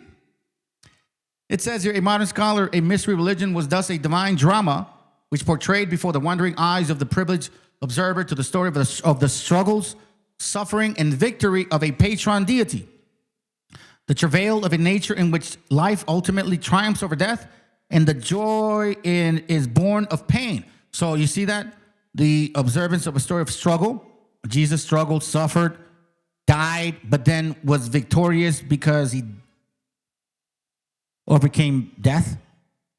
The whole ritual of the mysteries aimed specifically at quickening the emotional life. No means of exciting the emotions was neglected in the Passion play, either by way of inducing careful predispositions or of supplying external stimulus. Tense mental anticipations heightened by a period of absence, hushed silence, imposing processions, and elaborate pageantry, music, loud and violent or soft and entrailing, delirious dances, the drinking of spirituous liquors, physical macerations, alterations of dense darkness, dazzling lights, the sight of gorgeous ceremonial vestments, the handling of holy emblems, you know, like the when they walk in with that fucking thing, you know, like the big Eucharist they have in there, like supposedly the sun rays. I don't know what that's called. The standing of holy emblems, the auto-suggestion, and the prompting of the hierophants. These and many secrets of emotional exaltations were in vogue, meaning in style. This dramatization of the myth of Dionysus is the origin of theater. But the initiates were not passive audience. They were participants who shared in the passion of the God-man, whose death and rebirth symbolically represented the death and spiritual rebirth of each one of them. Sounds like Christianity. As a modern authority explained, Dionysus was the god of the most blessed ecstasy and the most enraptured love, but he was also the persecuted god, suffering and dying god, and all whom he loved, all who attended him, had to share his tragic fate. You know the scriptures that say you have to carry your own cross? Like, you're not going to suffer and die in Jesus' name. I literally am bombarding the New Testament with facts after facts, proof after proof. All of you New Testament pushers, no offense, I do have love for some of y'all, are going to have to realize now what other angle you're going to have to take. There's no angle in this thing, though. Either you have to come directly at it, and if you do, you're going to hit a wall. By witnessing the awesome tragedy of Dionysius, the initiates of Eleusis shared in his suffering, death, and resurrection, and so experienced a spiritual purification known as catharsis. Catharsis. And I think that's when like they go out fucking. I didn't look up the word. Let me see. Catharsis. What does it mean?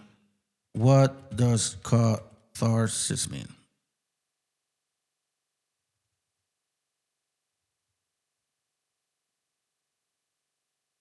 Catharsis.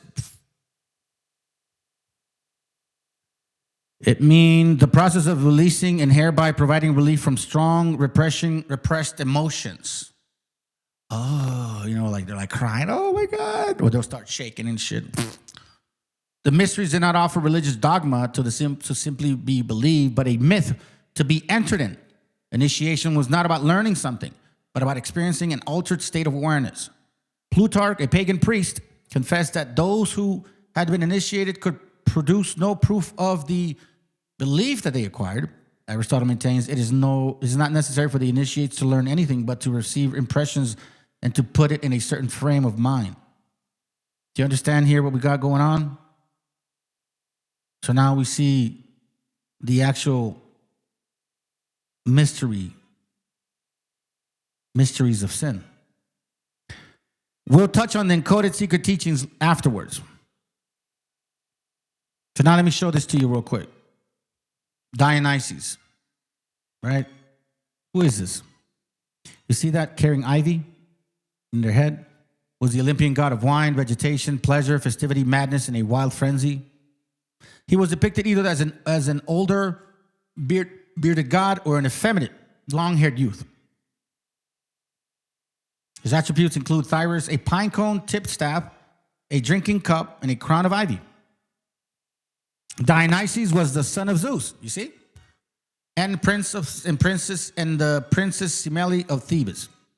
So God had sex with a virgin woman that Dionysius was born out of. It's the same shit, fam. I'm telling you. During the course of her pregnancy, the god's jealous wife, Hera, tricked Semele into asking Zeus to appear before her in his full glory. Bound by oath, the god was forced to comply, and she was consumed by the heat of his lightning bolt. Zeus recovered their unborn child from her body, sewed him up in his own thigh, and carried him to term. You see? What more can I share with you that I have not already shared enough to prove that this Jesus technically was in the Old Testament, but not in the way that it was presented to us, that supposedly he was the Son of God coming and save us. No. He was in the Old Testament, and God was saying, don't fucking worship this piece of shit. And a lot of us did. You know, it says that he was almost convince the elect to fully give them their spirits up. At least for me, I didn't know. I always prayed to the Most High. I always have. But I wasn't like neglecting Jesus. I don't know. I don't know how to explain it. All I know is that I never thought Jesus was God. Thank you, Father, for that. But I guess you could say I did believe in him because I was believing the New Testament. You get what I mean? So I got tricked too. Not anymore. Now we are fully aware. Now we can look back and say, oh, okay, I see. I see what I did wrong. And let me show you this real quick. Let me see. This one. Is it here? Hold on. Give me a second.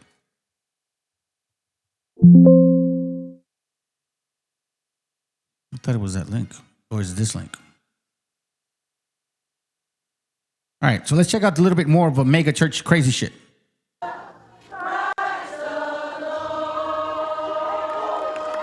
Most big-time church pastors come out warm. Like, they have a couple jokes to kind of ease you into the message. Not here. Pastor Philip walked out and was already preaching by sentence 2. What was first a place of shame at the base of the mountain becomes a place of glory when he's ascended from the top of the mountain.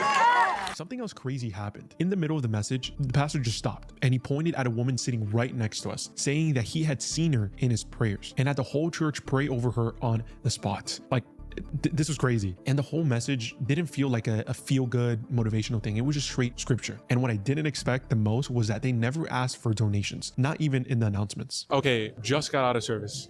What do you think? I have zero words. Okay, I will say things then. Very few megachurches actually talk about how they initiate you.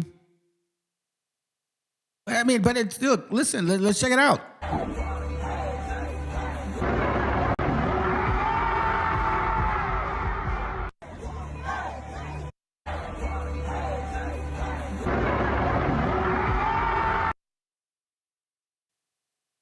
All right, so now that we got those things out of the way, let me show you this link here real quick. I think this is going to be very interesting. So for some brothers or sisters that may not agree with me that the name of the Most High is Yahoo, it's all over the places, fam. It's all over the place. I can give you an example here. Shishki Yahoo, Heshikia, and Yoshi Yahoo, Yoshea. You understand what that Anyway, that's just a side point, okay? That's not why I wanted to show this to you. We're going to look at this. I've done classes on this dude. And here we see, this is from thelosthistory.com.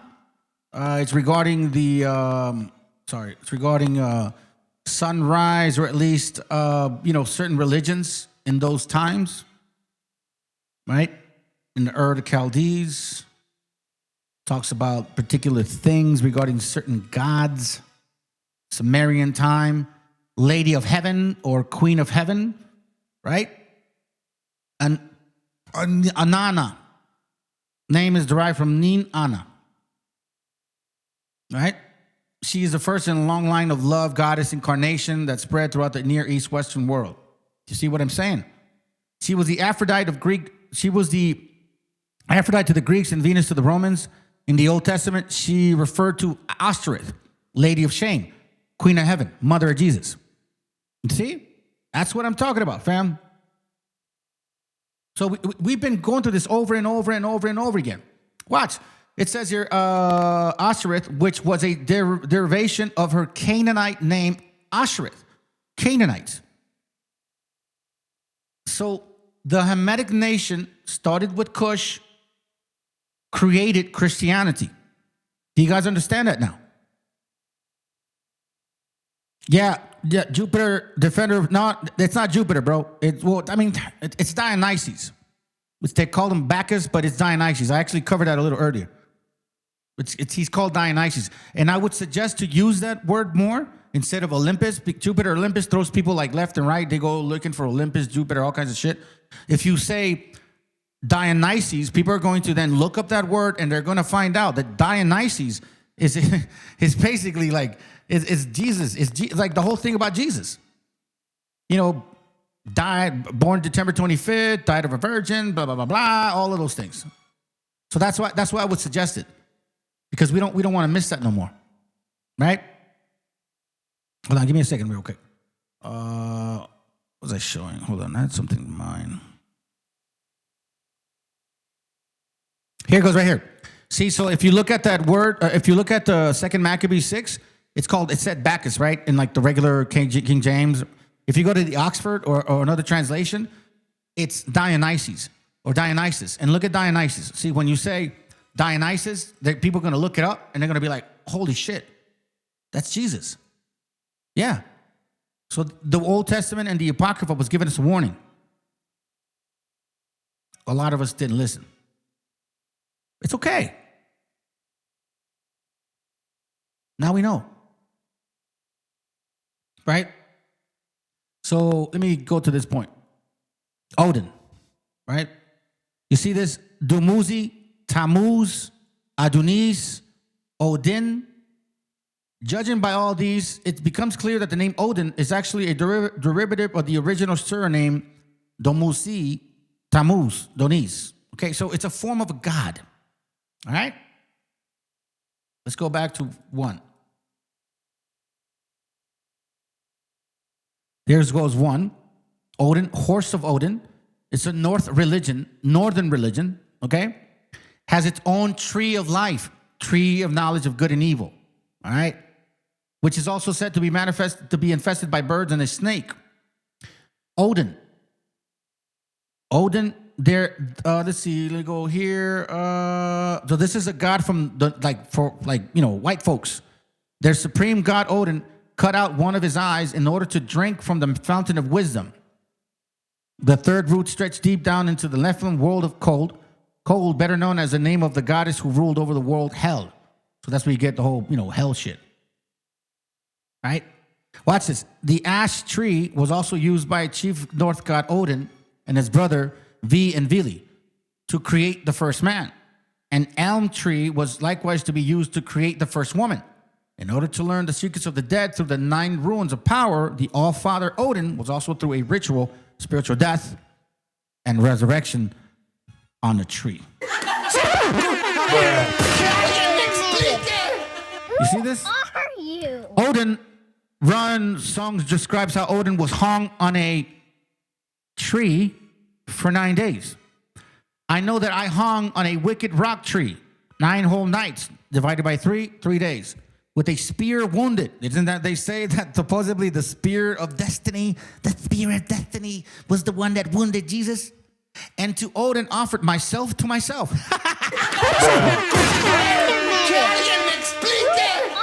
That's why they say God impregnated a woman. He was Jesus, and then he resurrected himself.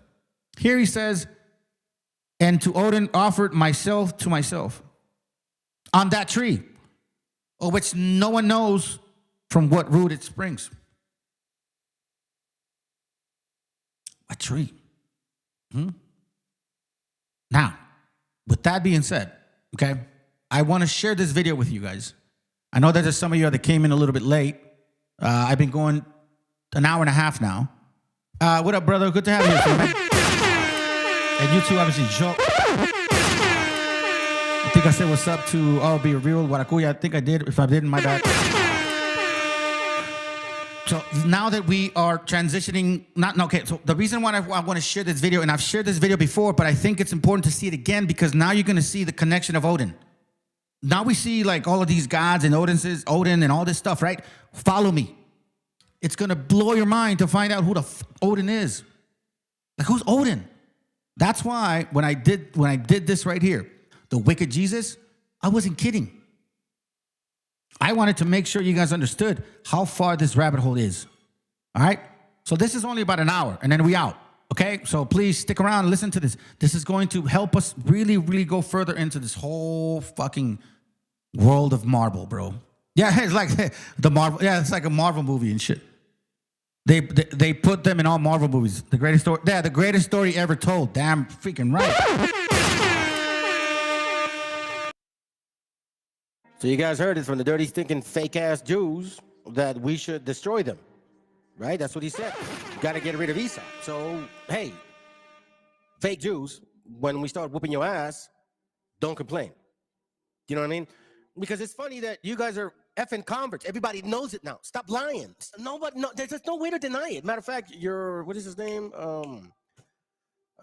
Tom Chomsky or whatever his name is, he's like, well, based on this society, I'm a Jew. No matter what you guys say, it doesn't change that. Even if my parents were Khazar, so what? I'm still a Jew because society said so. Fake ass fools. I'm going to show you something real quick. Because, you know, that book that I showed you, right? Remember the book, The 13th Tribes? It was actually shown in the movie called The 13th Warrior. And in that movie, it's talking about even Fahalam, even Hamid, even Rashad, whatever his name is, right? And he's going over to try to convert these people, just like in the stories that I showed you guys. And there's actually an actual conversion going on, okay? But I want you to check this out, because here is where it gets interesting.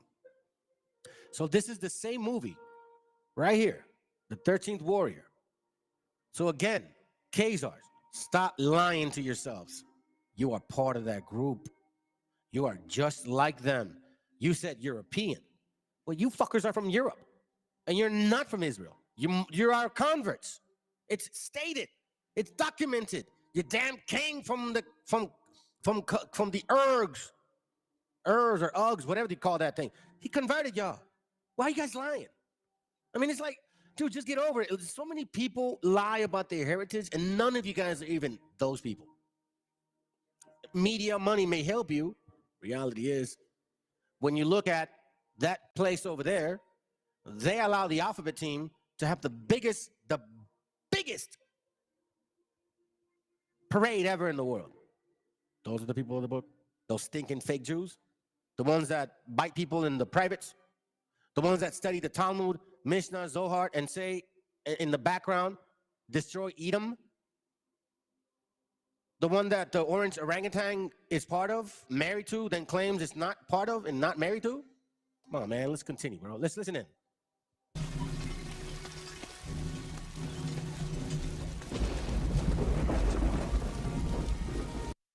To bring you up to the scene here. This is at the end of the movie, okay? So these cave people, they're about to go to war with them for the last time. All right, so in case you've never seen the movie, this guy, you know, they look for them, whatever, all that. And these people, they worship a woman. Okay, so now she ends up fighting the guy, and she pokes him with poison, so he's slowly dying. Right? Yeah, it is. Israel is the #1 country in the world for underage sex. Damn. It's also a country where they allow pedophiles to stay there. Those are facts.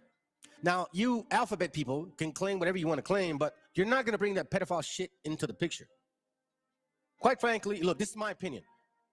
If you're a man and you're gay and you're 20, you're telling me that you never would ever look at a young boy, 14, 15, 16? If you yourself, I'm just saying from what I know, because I have a brother that's like that, if you yourself wants to look young like them, what you want me to do? Stop thinking stupid? Or should I start thinking smart? It's kind of, what do you call it? Oxymoron, huh? Let's go.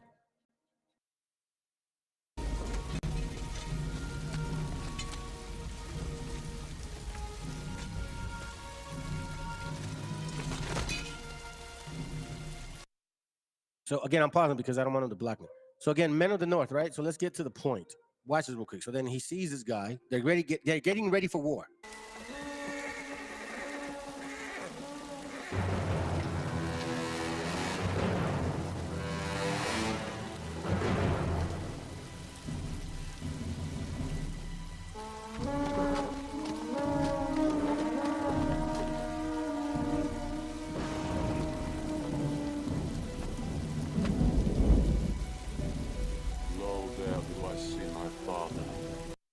Okay, so here's the part. Listen to what he's saying. Lo, there do I see my father. Listen to him.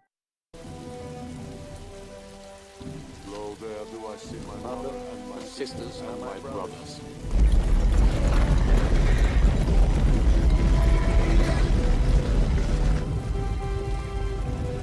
Lo, there do I see the line of my people. Back to the beginning. No. They do call to me. They bid me take my place among them. In the halls of Valhalla. In the halls of Valhalla. In the halls of Valhalla. You hear that? You hear that right there? In the halls of Valhalla. You're like, whoa, hold on a second here. Hold on a second here. So you're trying to prove that you're the people, and you find out that you're not, that you're Europeans. They make a movie about it. And then in the same movie, now we hear something about Valhalla. Edom, Idumea, Greeks. Through you people, lots of chaos happened. And because of you, there is chaos. Let's go to this page right here. Let me close this quick. This is from Ethnic Relations and Migrations in the Ancient World. Okay. Idumea, Josephus on the Edomites, origins and relations with Judeans. Okay, so we see that Judean antiquities against Apion. And by the way, this is where Josephus debunks that Hyksos shit. Don't believe that stuff, I mean, that's bullshit. Manitos, I don't know what he was writing. Josephus cleared it up. But anyways, let's continue. That's not the point. So we see here, on the other hand, building on his main origin story with Jacob and Esau. Various narratives some building on biblical counts emphasize the close relationship and common descent shared by both Idumeans, or Edomites, as descendants of Esau, and Judeans. Frequently, either Josephus or characters in his history refer to this close relationship as membership in a common kin group, really. Including the characters like the high priest and the Idumeans themselves in a crucial moment leading to an all-out war. So here, it actually shows how, I think it's in this one. On the other hand, Idumeans are presented as quite out of control, unpredictable, rebellious, and even thoroughly blood-stained and savage, particularly though not solely in connection with their role in supporting the struggle against Rome in the Romanian-Judean War. In fact, when Josephus enumerates who was most to blame for horrendous behaviors leading to Roman intervention and ultimately the destruction of the temple, Idumeans were worse than Sakari. Oh! No wonder y'all named yourself that stupid name. Sakari. Your bald eagle and your white boy as a leader. Dagerman. And only a little less bad than the wicked people that Josephus calls zealots or enthusiasts or emulators and some bandits. So as we can see, there's an idiot here. While Hyrcanus I successfully has the Idumeans adopt or renew Judean ancestral customs among the Idumeans, the Idumean king Costoboros reverses any advance on his front and heads into the other direction because he's not a so-called Hebrew. His father is an Idumean. That's why you have to check the spirit. The Roman client King Herod, who is characterized as half Judean and half Idumean, meaning the mom is the Judean and the dad is Idumean, is also guilty of leading himself and others away from Judean ancestral customs, according to Josephus. That's where we get the Talmud and the Zohar and the Mishnah. That's where it all comes from. The Babylonian, Zoroastrian beliefs. That's where it comes from. This is deeper than you guys even really understand. You should study more. So it says here, let's see. But one such citation does briefly deal with the difference between Judeans and Idumeans in connection with Hyrcanus' subjection. Beyond that, are fortunate to gain momentary glimpse into Idumean groups living abroad in Egypt from epigraphic or papyrological evidence, on which goes to this link. Okay, so you guys can see that. But we're seeing here that Idumea, Edom, Idumea, you know what I mean? One and the same. So we see origins of Edom, Idumea, Amalekites. Okay? We're seeing these things here, right? Okay. A confrontation between the armies of Moses and the king of Idumea, avoided. The tribe of Judah allocated territory of Idumea for Joshua after the careful measurement of the land. Saul conquers the Idumeans along with other people. David conquers and collects tribute from Idumeans. Idumeans included in a negative evaluation of Solomon's foreign marriage. So apparently Solomon married one of these girls too. Okay. So we see here, let me continue going. Idumean revolt. So there's some type of mingling involved with these people, right? Again, they are the brother. So then now here's where it gets really interesting here. Hyrcanus won the circumcision of Idumeans in identification as Judeans. As soon as he heard about the death of Antiochus, actually Demetrius II died 125 BC, Hyrcanus I marched out against the cities of Syria, thinking he would find them empty of fighting men and anyone able to deliver them, as in fact was the case. And he captured Madaba, old Moabite city under Nabatean control, now Jordan. So he was, how can I say, covetous. He wanted more. So as he wanted more, he opened his doors for other people. That people lived near the temple built after the model of sanctuary of Jerusalem, which Alexander permitted their governor Sanballat to build. Let me continue. Hyrcanus also captured the Idumean city of Adoro, Marisa. Hold on a second. Antipas and the Antipater, family of Herod, as Idumeans. I showed you that class the other day. If you followed, you should know where we're going with this. Herod as half Idumean and questions of legitimacy of potential kingship. She changes, huh? Here, right here. Coastal borders. The Idumean diverts from Judean customs and alliance to Herod. An allegiance to Herod. So this guy here, the Idumean, diverts even more in alliance with the Herodians. Costoboris, who was an Idumean descent, and was one of those first in rank among them. His ancestors had been priests of Kaz. Kaz, pay attention to what that is. Whom the Idumeans believed to be a god. So the Idumeans believe that Kaz is a god. Well, do you know that Kaz is actually relatively close to chaos? In case you didn't know. Yes, Kaz is technically chaos. In case you didn't know.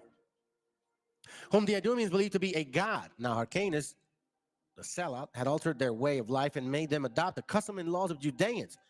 When Herod took over royal power, he appointed Costoboris, governor of Idumea in Gaza, and gave him his sister Salome in marriage, to putting to death Joseph, her former husband, as we have related. Now Costoboris was gladly received this fate. Now Costoboris gladly received these favors, which were more than he had expected.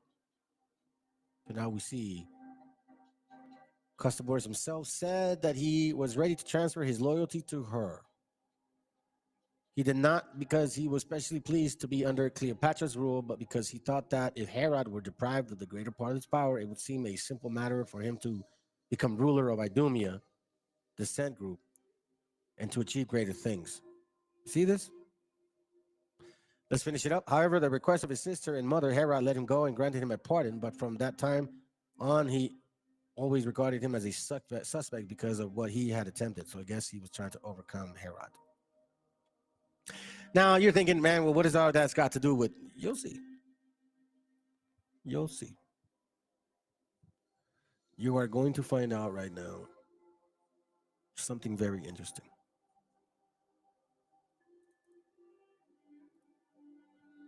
I found this link here, and I thought it was very cool to share.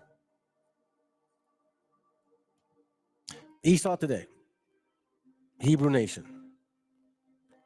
Follow me here, because this is going to get interesting. I'm going to start connecting the dots. Who are the Edomites, descendants of Esau, and where are they today? Right? This guy right here, he's the one that wrote the book, The 12 Tribes of Israel, are root Europeans. Fucking idiots. Y'all are dumb. Anyway, so let's continue. The name Edom is a Hebrew name for red. Means red, I'm sorry. Edom, also known as Esau. He was the twin brother of Jacob and his mortal enemy. Right? So we know this stuff. It's good. We know Genesis 27:38 about the blessings. Okay? Oh, Father, please give me something. Crybaby mofos. Job came from the land of Uz, so he thinks that Job may be Edomite. Whatever. Then it says here, rejoice and gloat, daughter of Edom. I'm sorry, Lamentations 4. Rejoice and gloat, daughter of Edom, dwelling in the land of Uz. The cup will pass the land of Uz. The Uz. Remember the movie? The 13th Warriors? I mentioned them. The cup will pass to you as well, and you shall be drunk and strip yourself naked. And that's what we're finding out now. Check this out. Obadiah, I will surely make you least among the heathen, and you shall be utterly despised. Don't people hate these Israelis? These fake Jews? These dirty stinking Khazars? These wannabe Hebrews, Israelites? The ones that claim to be the people of the Bible but are so horrific, that are in Palestine killing babies, children, mothers, supposedly because they're at war. By the way, mind you, those people do not have machine guns and shit that they can shoot them back. You, the people of the book, and you let the alphabet team completely run for like a whole month of that heathenish parade where they have all kinds of colors and, you know, they deal with each other even though they're the same sex. I don't agree with that stuff. I'm sorry. I don't agree with it. What do you want me to do? If I did, I wouldn't have a problem, but I don't agree with that. So, in case you forgot, America is a land of freedom of speech. That's what they call it. Apparently, we're not getting really freedom of speech because the moment you mention them in a very direct way, they want to block your ass. They even want to get into boxing with this stuff. It's stupid. It's dumb. Anyways, let's continue. The sage says this referred to the Roman emperors who allowed themselves to be serviced by women. I mean, let's listen to this. Okay, I will surely make you least among the heathens. You shall be utterly despised. The sage said this referred to the Roman emperors who allowed themselves to be serviced as if they were women. An example was Catamites. Adolf Hitler also had been such a person. Adolf Hitler was also a fake Jew. He called himself a Jew. You know, the Khazars, Russian, Romans, Polish, all those fake mofos, all of them, all those converts. You're all converts. You're going to have to swallow the pill. It is what it is. Adolf Hitler had also been such a person. Now, in case you don't know what Catamite is, let's find out what Catamite is. A Catamite is a boy kept by a pederast. Catamite. Catamite. You're like, well, what the hell does a pederast mean? Okay, a pederasty. It's a sexual relationship between an adult man and a boy. It was socially acknowledged practice in ancient Greece and Rome. White America. You have to live with it. This is who you guys are. I know you want to pass laws, Republicans, and say F Democrats because y'all are too effeminate. But this is who you guys are. You are back here again. Every 500 years, we see this wicked ass shit again all the time. And it happens to be by you guys. Yes, you Anglos. I don't understand why you're like, oh my God, I can't believe this is happening. This is your bloodline. In most countries today, a local age of consent determines whether a person is considered legally competent to have sexual acts, which it should be that way. Whether such acts whether such contact in child sexual abuse or statutory rape. You see this? But here, these people didn't give a damn. An adult engaging in sexual activities with a minor is considered abusive by authorities for a variety of reasons. Well, hello, of course it is. Including the age of minors and the psychological and physical harm they may endure. Well, I don't know if you guys really care about it, but you're sure as hell telling people to read certain books at a certain age that could psychologically harm them. But let's continue because we're trying to understand what the hell does this word mean. Catamites. Pederasty derives from the combination of ancient Greeks, child boy, lover, was borrowed in the 16th century directly from Plato's classical Greek. The word appears in English language during the Renaissance in the sense of sexual relations between men and boys.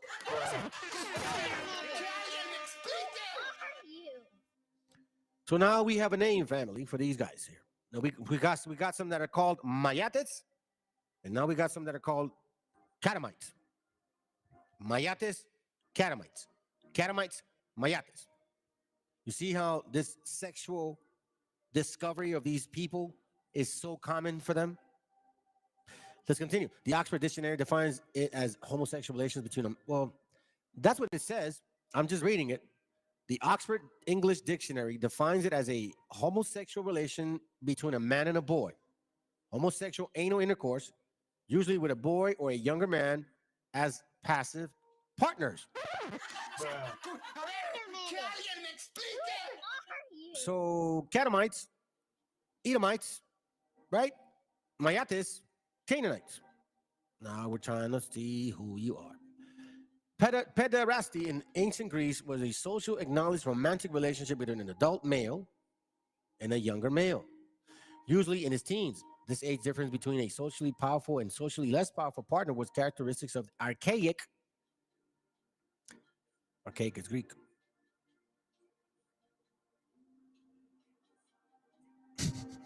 Classical periods in both heterosexual and homosexual relationships. So see, these are the Mayates right here. The influence of pederasty on Greek culture of these periods was so pervasive that it had been called the principal cultural model for free relationships between citizens. Back to America, America, back to America, America. Check this out. Some Greek cities, such as Sparta, pederastic relationships were explicitly accepted. In other locations, such as Athens, Laws were eventually enacted to limit such relations, though not explicitly prohibited in instance of them. Why do you think that they're talking about the replacement theory? It's because you white folks are not producing enough. You're having sex with your own kind, like your own sex, and you're not having more babies. So I don't, you can have a small group of these white boys here, or, the ones at the far rights and shit. I'm going to show you some of that. And you guys can pass laws and say, do not have abortions. Do not force. They want to pass a law where you can't force women to divorce now, because these white people want to reproduce because they're not reproducing. Well, because you swing the other way. You swing the other way in a very young level, and then you just don't enjoy what you have, even when you have it. So that's on you. But anyways, let's continue. But this is even worse. In the writings of Xenophon, that's why they say xenophobia, right? Xenophon of Athens was a Greek military leader, philosopher, and historian born in Athens. At the age of 30, Xenophon was elected as one of the leaders of the retreating Greek mercenaries. So this Xenophon says, or Socrates, a man who sells his favor for a price to anyone who wants to call them a catamite. Look at that picture, fam. I'm not even going to click on it. You can just imagine it. Catamite was a pubescent boy who was the intimate companion of an older male, usually in a pederastic relationship. It was generally a term of an affection and literally means ganamide in Latin, but it was also used as a term to insult indirect. That's boys. These are kids, man. Not grown-ass men having sex with kids, bro. But if anyone forms a love attachment with someone whom they know to be truly good, we regard him as perfectly respectable.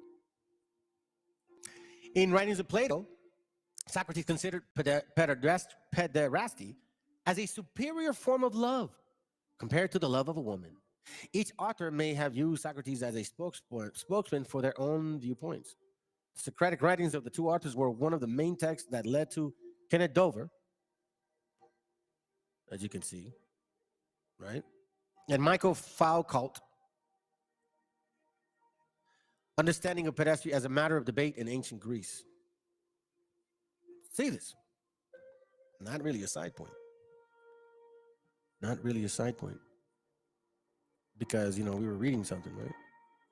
We were reading something. Sage says, let's go back. Hebrew nation. This referred to Roman emperors who allowed themselves to be serviced as if they were women, as catamites, by boys. Adolf Hitler was also a pedophile. And he was also a Khazar. And he was also a fake Jew. And that's very common to you guys. Right here. Israel is the #1 country in the world for underage sex. Those are facts. You hide pedophiles over there. You can't block my channel if I'm saying the facts. F you, YouTube, if you block my channel for saying facts. And now people will know that you blocked me because of that. Sage Talmud Megillah 6 also said that Rome and the German nation were Edomites. Woo! Khazars, Edomites. Edomites, Khazars. Khazars, Edomites. Edomites, Khazars. Idumeans, Khazars. Khazars, Idumeans. Crimea, Russia, Poland, all of those people. All of them mix. All of them had Edomite bloodline. It says here, and if they were united, would attempt to destroy the world. Listen, also said that Rome and the German nation were Edomites, and if they were ever united, they would attempt to destroy the world. Well, they did unite. Mussolini attempted to revive the Roman Empire, and he joined himself to Hitler and went forward to try and obliterate humanity. This, too, is proof of identification of the founder of Rome and part of German with Edom. In addition, small groups of Edomites in ancient times have helped give rise to China and Japanese civilization. So now you understand this here.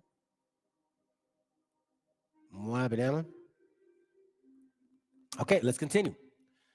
Here is my point. Let me just kind of get to my point. Oh, hold on. Let me read this. It's here. From a physical anthropological point of view, the most hairy people in the world are Turks.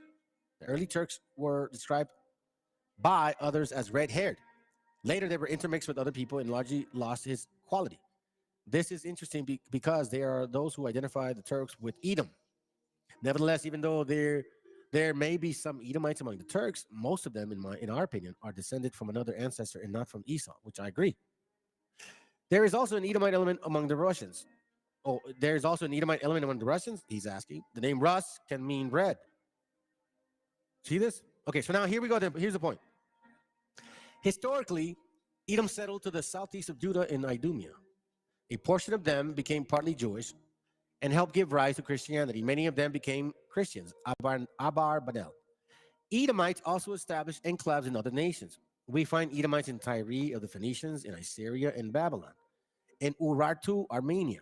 Later, Edomites offshoot were also part of Sparta, Macedonia, and among the Sabines and Romans. Check this out. The name Odin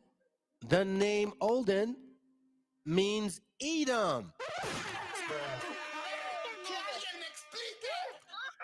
The name Odin means Edom, or also means Edom. Another name for Odin was Kaz, chaos, which is the same name that was used by Idumeans of Idumea for their national god. Remember I showed you this right here? One-eyed All-Father with ravens, wolves, and spear, Odin rules Asgard's throne, seeker of wisdom, shaper of fate, a god of vast influence. If you're a king of gods, they'll call you Odin. Follow for 15-second history. One-eyed All-Father. It can't get any better than clearer than that. Here we see that the name Odin means Edom. So the father of the white man, the north. You know what I mean? The the Khazars, the Crimeans, the Polish, the British, all of those people in that section. Their father is Odin, the father of chaos. Mind you, the father of chaos. So now let me show you this right here, since we're in the topic of the father of chaos. So here we have, again, and I'm using this because it's pretty simple. Kaz, Edomite. Edomite, Kaz. It says also Quaz or chaos was the name of the national god of the Edomites. This is why when I start going into the flesh and then I find your spirit, I find who you are. You're not going to run from me. You're messing with the wrong spirit here. Just like I called out Canaanites. I found your spirit. And now I'm looking for Edomites. And I'm finding your worshiping of devils and demons and who your father is. You are of the father. That's right. The seed of Canaan, the wicked ass people. He was the Idumean structural parallel to Yahweh. Really? You mean Yahoo? The name occurs only twice in the Old Testament. If possible, the allusion and otherwise complicated text in the book of Proverbs is excluded. But the book of Ezra and Nehemiah, or Nehemyahu, as an element in the personal name, Barkos, son of Kaz, sons of chaos, referring to the father of a family, of a clan, perhaps Edomite, Idumean, or temple helper, returning from the Babylonian exile. Outside the Bible, Kaz is frequently invoked in names found on documents recovered from excavations in Elephantine, where it's a mixed population of Arab, Jews, and Idumeans. See this? The word Kaz is never used in the old, in its own. I'm sorry, it's never used on its own in the Tanakh. However, it does ambiguously appear twice as an element in a personal name in Ezra 2:53 and Nehemiah 7:55 as Barko, sons of Kaz. Let's look at it real quick. Nehemiah 7:51. Right. The children of Gazan, the children of Uz, the children of Phaseah. What? Did I get the right one? Oh, hello, 55, dude. Why was I looking at 51? My bad. Dialectic. The children of Barkos. The children of Sisera. The children of Tamar. Meaning the children of Edom. So now you know when you see the word Barkos, that's Edom. The name Kaz itself means bow.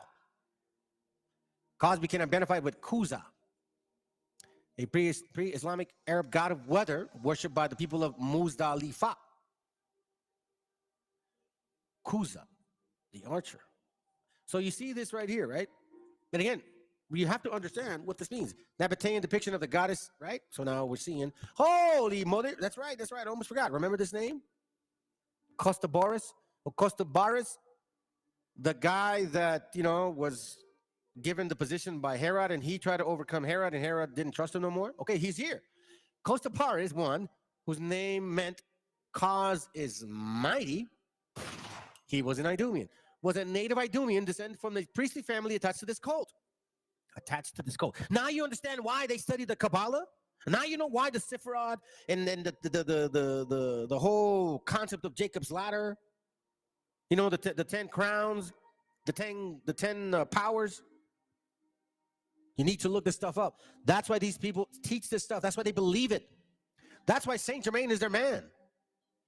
They don't believe in the Bible, bro. Family, dude, these guys are demons, bro. Look at this, saying it right now. That's why, you see, they have to write about their history. They have to write about their history, because if they don't write about their history, they forget who they are, too. After Herod had placed him in command over, remember, Idumea, Kostapar, supported by Cleopatra, eventually tried to prize the kingdom from Herod, Judea, in order to garner local support for his defecation. Or for his defection, sorry, defecation. Shit. He revived the old cult of Kaz, perhaps to get Idumea ruled population, still attached to the traditional gods, to back him. So these guys, while they were supposedly preaching the Bible, they were still believing in other gods. Now you see why we knew that people back then, they claim to be Israel, but they're not Israel. Even though they say they're all Israel, they're not Israel. Unlike the god of Ammonites or Moabites, the Tanakh refrains from explicitly naming the Edomites Kaz. See this? Did you guys ever know that Edom had a god named Kaz or Odin? I'm sure you guys didn't know, because I didn't even know. So now let me take you to the Freemasonry book. I showed you guys this before. Okay? Now let's take you to Odin. Why is Odin in here? You see what I'm saying? You got to question everything. Baldur or Baldur, the ancient Scandinavian or older German divinity, the hero of one of the most beautiful and interesting of the myths of the Edda, the second son of Odin and Frigga, and the husband of maiden Nanna. So here we get into the history and story about them. It says here, this finally displeased the mischievousness, cunning Loki, the spirit of evil, who, in the form of an old woman, sought out the mother Frigga. Again, the heroic Helmut or Hermother, son of Odin. But it's like, why are these names here? You know what I'm saying? These names are here.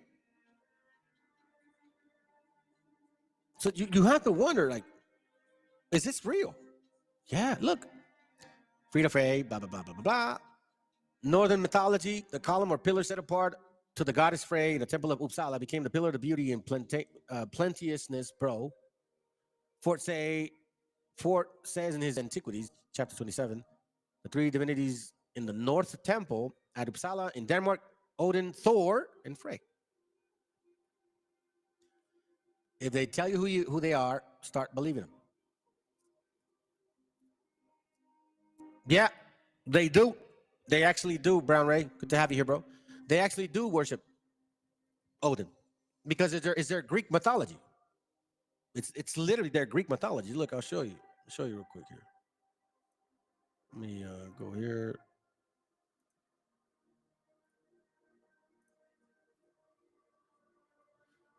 Let me show you some pictures real quick. Look, this is why you have to be mindful of what they're talking about. And you're right. Skinheads worship Odin. Well, here's why. Other names for Nimrod. Now, Nimrod was a Hamitic individual from a Hamitic tribe. That's why Edom and Canaan have always worked together. That's why black and white conquistadors came together. In case you guys are new to this channel, you're going to have to learn the hard way. We don't teach that white people only did shit. They came together, black and white folks. Now, we're talking about like woolly-haired black people, not necessarily. We're talking about swarthy, dark-skinned people. When you start digging real deep into the history, then you can start seeing the differentiation between woolly-haired people and non-woolly-haired people. But some believe that story, and now they're going into some other stuff, so that's what we're starting to destroy. So listen to this. Ares, Bacchus, Dionysus, Ares, Hermes, Pluto, Hades, Kronos, Shama, Mars, Cupid, Vulcan. You see all these names. But then it gets interesting. Odin,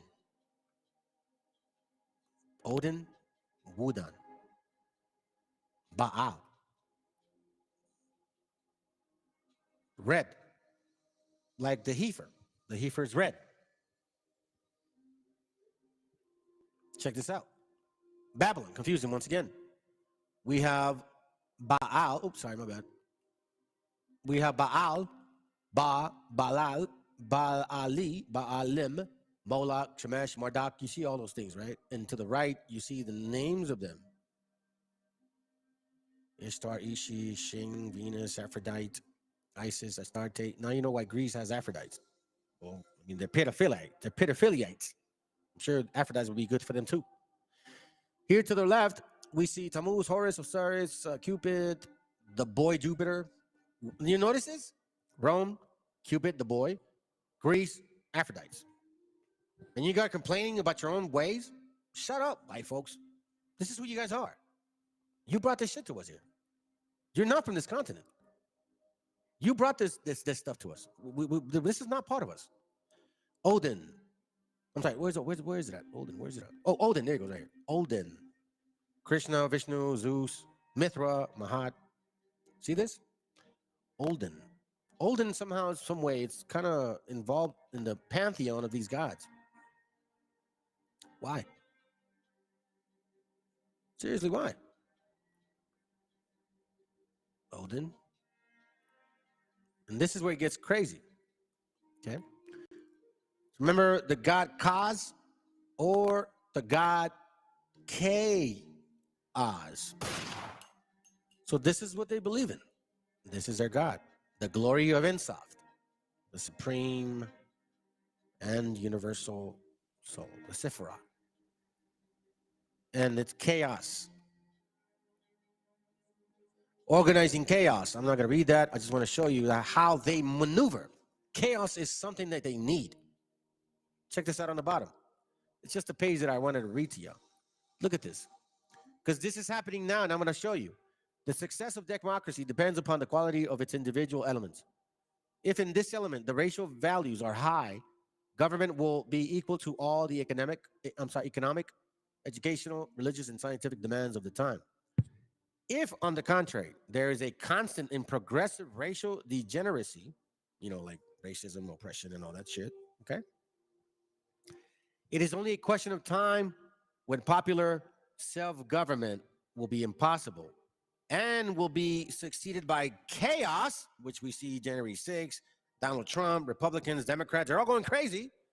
And finally, a dictatorship.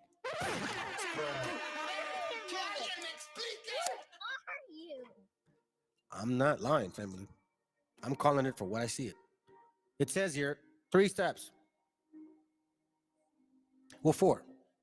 When there's a constant and progressive racial degeneracy, racism, it is only a question of time when popular self-government, like be respectful to each other, vote, whatever, pass laws, don't jaywalk, so to speak, or trust the government, trust the vote, so to speak, right? Will be impossible and will be succeeded by chaos. Isn't everybody fighting, running into stores, breaking into things, seditious nations? And finally, a dictatorship. Don't they want Donald Trump to be a dictator? I want Donald Trump to be a dictator. Tannin, a sea monster in the Canaanite, Phoenician, and Hebrew mythology, used as a symbol of chaos. No, that's not it. In 1832, Texas was in a state of chaos. Its citizens, Anglo-Texans and Mexican Texans alike. Chaos follows you guys.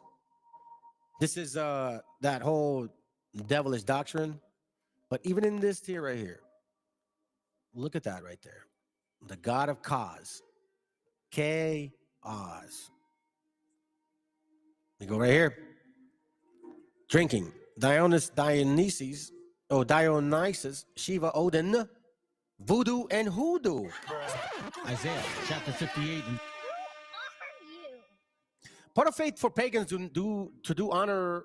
I'm sorry.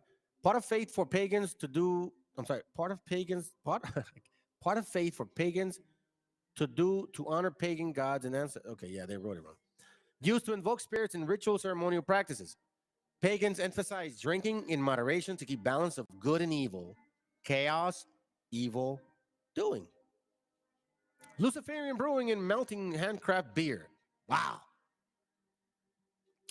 And then what do we got on the bottom? Anakin, Antichrist, and Chaos Bringer. I don't know how much more you can get to that, man.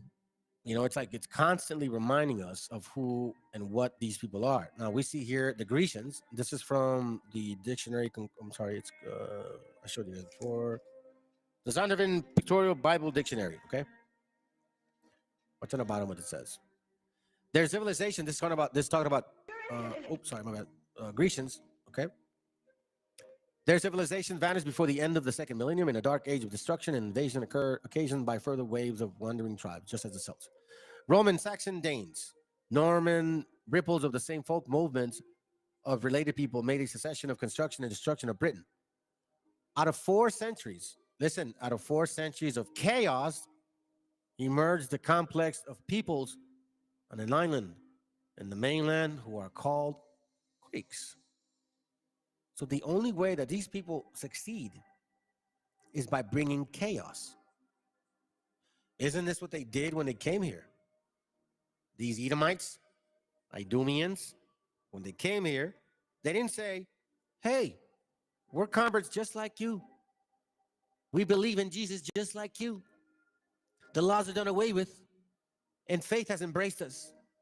Here, believe in this Christian doctrine, and you'll be saved. They didn't fucking say that. They came with a sword and said, yo, listen, bow down to this cross or die. That's what they said.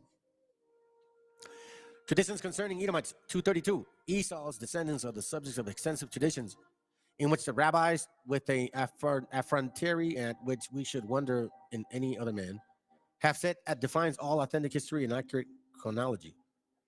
These representations and the fallacy of which will be too obvious to require being pointed out may be briefly compromised under the following heads. First, the descendants of Esau, the sworn enemies of descendants of Jacob, even to the end of the world, were at first a small nation, inhabiting Mount Seir, an adjacent country, the contiguous to the land of Canaan, that they were easily confined within their own limits, as long as the Israelites enjoyed a great and formidable empire in Canaan. But that after the powerful republic of the 12 tribes was destroyed by the Assyrians and Babylonians, they wonderfully increased in numbers and strength, extended their dominion towards the west, spread their colonies far and wide, subjugated Italy, founded Rome and the Roman Empire, at length entirely overturned the Jewish state, which had been restored after the termination of the Babylonian captivity. Herod, we know that. The second temple destroyed by Titus Vespasius, we know that at that time, it was Herodians and all their children that became the priests. And that in the present day, professing the religion of Jesus of Nazareth, which they were the first of all nations to embrace. See that? Converts. They hold a dominion over all Europe, Esau detaining the captivity of the brother Jacob, at least as far as regards to the tribe of Judah, till his Messiah ben David shall appear. See this? Let's continue with this here. The house of Esau, the seeds of Edom, and Mount Seir, which all belong to Rome, and the Christians, and that faith of Christians at the time will be far more dreadful than that of Mohammedans. Same book. I'm trying to get through it real quick. It says here, Lord of universe is not enough for your sons what the evil kingdom of Edom, Rome, did to them, that you must also send the kingdom of Ishmael against us? Anonymous says, there will be a great hatred between them and the children of Esau. Who hates you Hispanics the most, bro? Who is trying to get rid of y'all, bro? And they're jumping on the coattail too. Other nations. The name Edom is used by the Talmudists for the Roman Empire, and they apply to Rome every passage of the Bible referring to Edom or Esau. Now, we know that these Khazars are also them. You're trying to hide. You're not going to hide from us, you stinking damn fake-ass Jews. You're not. By far. Look, Edom, white people. See, this is where it gets funny, right? Cush is Ethiopians. Mizraim is Egyptians. Put is North Africans. Canaan, South Africans. So you cover all the east and northern part of Africa. But then when it comes to West Africa, you skip that and you go to South Africa.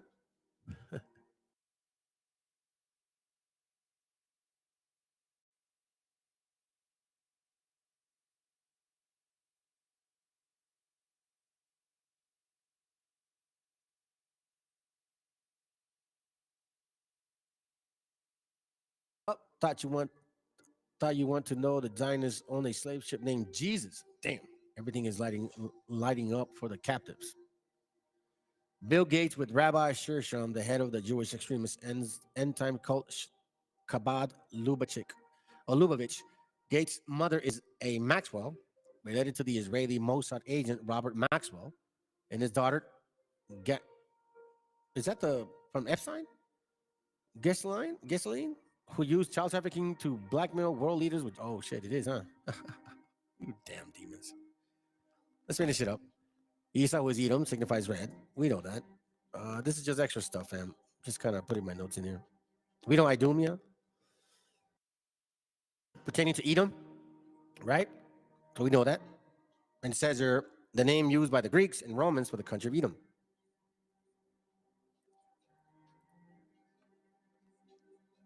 Edom, Esau, Idumea. The Edomite people were a Semitic-speaking tribal group inhabiting the Negev Desert in the Araba Valley of what is now southern Dead Sea and adjacent to Jordan. Let's continue. Let's see if this one says anything that we haven't covered. No, says the same thing. We know Edom, Idumea. Here goes thus at this junction of time, the Edomites were then incorporated with the Jewish nation, and their country was called by the Greeks a Roman Idumea. But the tide turned in favor of the Idumean faction when Julius Caesar made Antipater and an Edomite procurator of Judea in 47 BC. When Antipater was killed 4 years later, his son Herod gained power but was rejected by Judahites. Herod surely gained the support of Rome with the Roman army at his heels. He returned to Palestine and after 6 months sieged the place. You can see. So even though they said, "No, we don't want you here," they don't care. Idumea, again, Edom, Edomites, Romans. What else? That's where they are. Well, they were at one point. I'm kind of going fast to show you. Now, here is where it gets interesting. I showed you guys a book. Let me see if I can get it. Hold on a second. Let me just get to it real quick. Okay, so in this book here, this is from that material I had showed you guys before about the Khazars, right? Check this out. On page 187, this is from the Book of the Ages, I think. The god Odin is riding to Valhalla, the home of the gods he ruled, on the 8-legged stallion, Sleipnir, just like Thor. The 8-legged horse that Odin rides on when Thor goes and attacks those Icemen. And that's the story. This is the story right here. Let's see if I can find it. Oh yeah, that's the book. I'm sorry. That's just the book right here. Here we see another Charlemagne crowned as an emperor in Rome in 800 AD. Set up a great empire. Let's see if this is it. No, this isn't it. Why didn't I take the picture of it? Don't know why I did that. So we see here now, the ancient people of Sweden, Denmark, and Norway were of mixed race, partly blonde and Nordic, partly shorter, brown-skulled, and dark. See, so they were also dark and light-skinned. The nature of their beliefs about the universe is hard to determine because so much of their information comes from the sagas composed towards the end of the Middle Ages. The Prose Edda and Heimskringla, History of Norway. So you see this, right? Look, it talks about, but it seems clear that the early Scandinavians shared the German belief in the world of ash tree, Yggdrasil, whose branches reach the sky and cover the earth. So they are talking about the mistletoe. Okay? The heroic conflict and doom that will come at the end of the world. They also worship the same gods as other Germanic people. Preeminent among the deities was Odin, Wodan, the universal father, highest of the gods, the lord of kings and warriors and poets, supremely wise, but also magically grim and sinister. Thor, the immensely strong blacksmith, whose hammer was the thunderbolt, became the divinity of farmer, peasants, the patron of ordinary people, red-haired and red-bearded, a mighty eater and drinker. See this? This is who they are. Start believing them when they tell you who they are. You see this right here? Early in the history, I believe, the Germanic, oh man, I can't read that. The Germanic, something southwards, Gods, Franks, and I took the picture wrong. Oh, here it goes right here, my bad. Early in their history, the Germanic tribes became split following of the southward migration of the Goths, Franks, and others to overrun the territories of the former Western Roman empires, while the Scandinavian tribes remained in the north until the Viking explosion carried them as far as the Greenland. So we see here. Look. 1, 2, 3, 4, 5, 6. They even have the 6-pointed star back then. The Khazars. Another name that I want to introduce you to is Herodom. Or Her-Edom. It says here that Herodom, they mean to denote Saint Germain. He supposed it to be derived from the medieval Latin word Herodom, signifying a heritage. Remember, he says, of our ancestors, our heritage from the halls of Valhalla. Odin, Edom, their god. Herodom. It's from this book right here. Saint Germain. Herodom. You can look it up yourselves. I'm not lying. All right, fam. So that's what we got right now so far. Let me show that video real quick. That's actually a good one, bro. Makes a lot of sense to play it now. All right, so hold on a second. Let me get that video real quick. Keep in mind that there's reasons why these things have been said. Que es un criminal sionista, lo digo abiertamente, él apoyó a Trump y es íntimo de Netanyahu. Entonces, cuando llegó Netanyahu a Dallas, Texas, que había un grupo de judíos o israelíes, no sé cómo se diga ya eso, le decían, oye, ¿por qué persigues tanto a los palestinos? Y les dice, los palestinos son para nosotros los israelíes lo que los mexicanos son para ustedes en Estados Unidos. Entonces, yo veo la palestinización de los mexicanos en Estados Unidos. Con todos los componentes. ¿Cómo? Con todos los componentes, porque primero Estados Unidos le roba el territorio a México, después le termina de construir un muro, después los ataques xenófobos y racistas por un componente étnico y religioso también. ¿Qué falta? Bueno, falta el último capítulo. Vamos a empezar a ver, hay que tenerlo en el escenario, una gran discriminación sobre los mexicanos. Eso a mí me queda muy claro. Y Estados Unidos, porque aquí la pureza blanca del WASP, el racismo, supremacismo, es igual que la pureza inventada de los nuevos judíos del siglo XXI, que ni son semitas. Lo digo con responsabilidad. Hoy uno llega a Tel Aviv, 25% habla ruso. Son de origen házaro. Los házaros, lo digo también con definiciones puntuales, son mongoles centroasiáticos. No son semitas. En Estados Unidos, que es un criminal. All right. That's it. That's all we got today.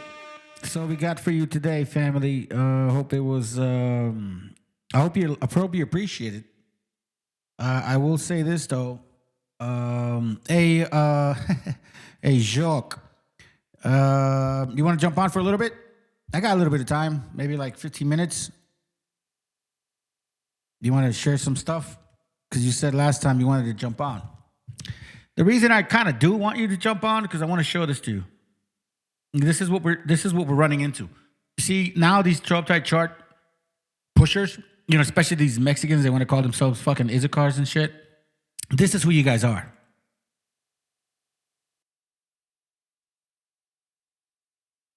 These trolls are toxic. They are unhinged narcissists who are physically incapable of admitting fault. This behavior is all over the internet, and it has also infested Waboism too. Waboism, Negros claiming that they're natives from this land. BHI, Black Hebrew Israelites, trying to claim that they're the Israelites, even though we're showing them thoroughly, you're out of Canaan, bro. Canaan. Live with it. No, they don't get it. And then you got these dumbass Mexicans calling themselves Issacharites. our government. These are toxic people who do nothing but arrogantly spread reality denial all over the internet, and they are never met with any pushback because the overwhelming majority of people don't have the time, patience, or backbone to put these pricks in their place by treating them precisely how they deserve to be treated. This goes for all you Issacharites, all you dumbasses that you claim to be Issachar because a negro told you that you came out of his nutsack. That's why. Wasn't in Footloose. What? Of course he was. No, he wasn't. You lose. Of course he was. He was the star. Nope, you're wrong. Look it up. I don't have to look it up. It's common knowledge. Nope. He was on the cover of People magazine when the movie everyone knows Kevin Bacon was the star of Footloose. It was a huge movie. He was the lead. That's you fucking Mexicans right there, bro. All you fucking raza that come to my channel and try to tell me that Trope chart is all fucking real and shit. And then I tell you, no, bro, it's not. It's not. And you're like this. Oh, he wasn't. You lose. Of course he was. He was the star. Nope, you're wrong. Look it up. I don't have to look it up. It's common knowledge. He was on the cover of People magazine when the movie everyone knows Kevin Bacon was the star of Footloose. It was a huge movie. He was the lead.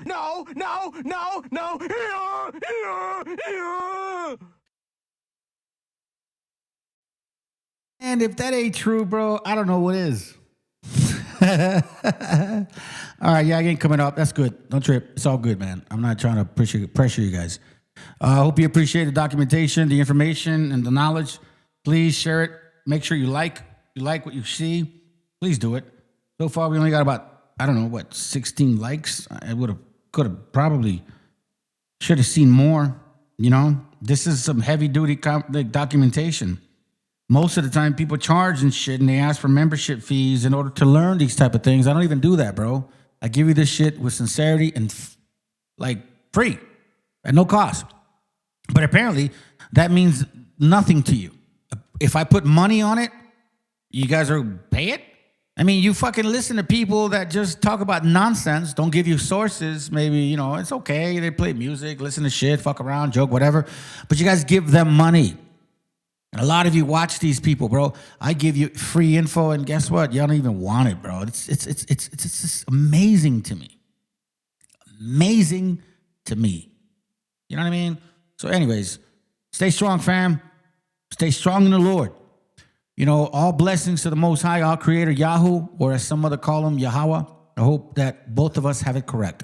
All right, good night. Yo, yo, yo, yo. Las líneas que parten el mundo. Yo, el meridiano. Que sepa el mundo que soy de orgullo moreno. Ande donde ande, no olvido de dónde vengo. Traigo la sangre de un indio todoterreno. En fuego como un 10 son los pies del Cuauhtémoc. Que sepa el mundo que soy de orgullo moreno. Ande donde ande, no olvido de dónde vengo. Traigo la sangre de un indio todoterreno. En fuego como un 10 son los pies del Cuauhtémoc. En una simple frase te explicaré cómo es mi gente. Si maltratas a un carnal, te devora la serpiente. Emplumada, va en picada, desquiciada el águila real. Le arrancará la cabeza a quien dañó su nopal. Somos un ejército cautivo, esperando la señal pa' comerme al enemigo. Huitzilopochtli, dime si es rival o amigo. Que del ejército mexica tus guerreros siguen vivos. Soy un monstruo con la pluma, mis rimas envenenadas. Hoy me llaman Quetzalcóatl, soy la serpiente emplumada. Dueño de la tempestad y del tempo está muy claro. Un diluvio de verdad, en la instrumental soy claro. Certero en mi disparo, y Luis Caminos, el flechador del cielo. Pero con rimas, cultura de mi tierra que nunca se acaba, con águilas y estrellas que vuelan desde la nave. Que sepa el mundo que soy de orgullo moreno. Ande donde ande, no olvido de dónde vengo. Traigo la sangre de un indio todoterreno. En fuego como un 10 son los pies del Cuauhtémoc. Que sepa el mundo que soy de orgullo moreno. Ande donde ande, no olvido de dónde vengo. Traigo la sangre de un indio todoterreno. En fuego como un 10 son los pies del Cuauhtémoc. Como aquí, bro, te juro no existen dos. Si voy a creer en alguien, solo va a ser en mi Dios. Yo me encomiendo a mi madre, que me cuida y me protege entre sierras. Amor de tonas y claro, sí, amor de mi madre tierra. El que nunca falla, el de sangre maya, el que va dejando huellas al que buscan y no hallan, el que da la talla, el que triunfa y calla, al que copian y se basan, soy el calendario maya. Que sepa el mundo que soy de orgullo moreno, ande donde ande, no olvido de dónde vengo. Traigo la sangre de un indio todoterreno, en fuego como un 10 son los pies de Cuauhtémoc. Que sepa el mundo que soy de orgullo moreno, ande donde ande, no olvido de dónde vengo. Traigo la sangre de un indio todoterreno, en fuego como un 10 son los pies de Cuauhtémoc. Yo soy guerrero de orgullo moreno, mis dioses son verdaderos, la Cozontli es el que cuida mis caminos y senderos. Mi tierra pinta paisajes de autor, la naturaleza es una obra de amor donde el artista se expresa. Mira y aprecia el arte de Xochipilli, mi diosa de la belleza. La guerra, el arte tienen cercanos roces. Netzahualcóyotl, rey con tintes de dioses. Un guerrero, poeta y muy pocos lo conocen. Hoy te lo recuerdo.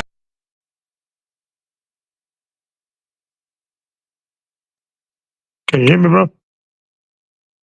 I didn't think you're going to jump on. That's why I started playing the music.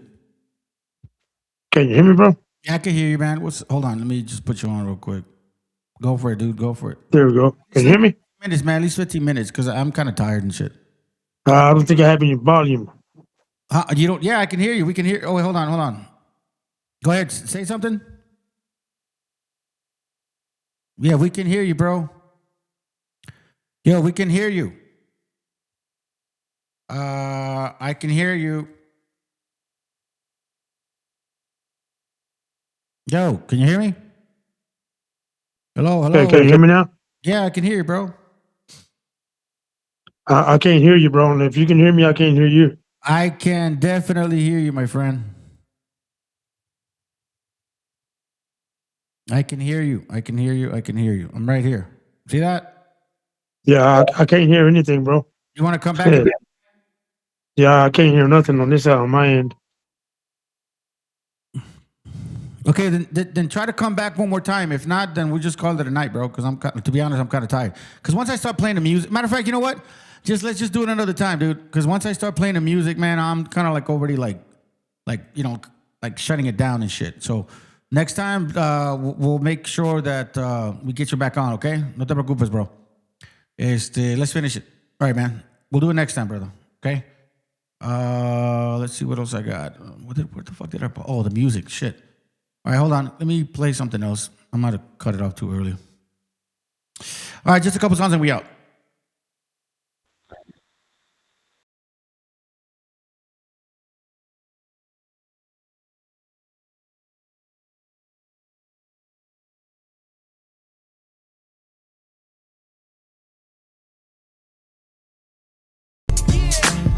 La promoción lunática. Na na na na na na. Ey, ey.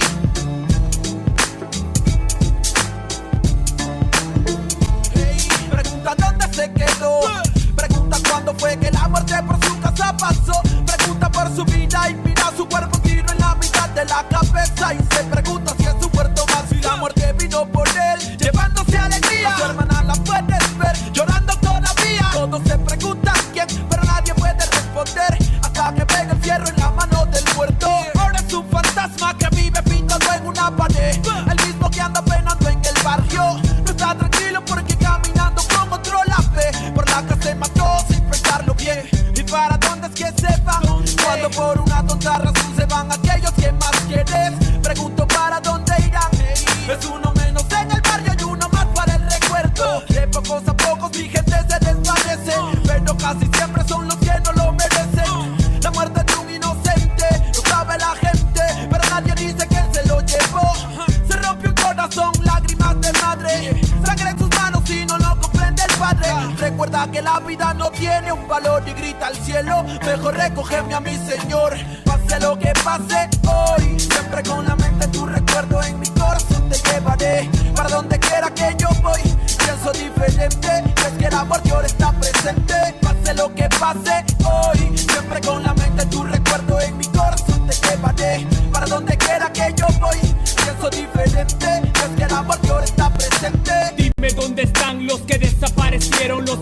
vieron los que de uniforme se vistieron? ¿Dónde están los que ya no están del soldado Juan? Que una bala traspasó su cuerpo con el ruido de una. Son historias como mi prima Gloria, que su cuerpo no aparece pero queda su memoria. Niña de 5 años que su aliento ya es agónico. Encuentra cuerpo pero un hueso está en periódico. La vida es una tumba que la suerte te depara. La muerte está en la mano de aquel hombre que dispara.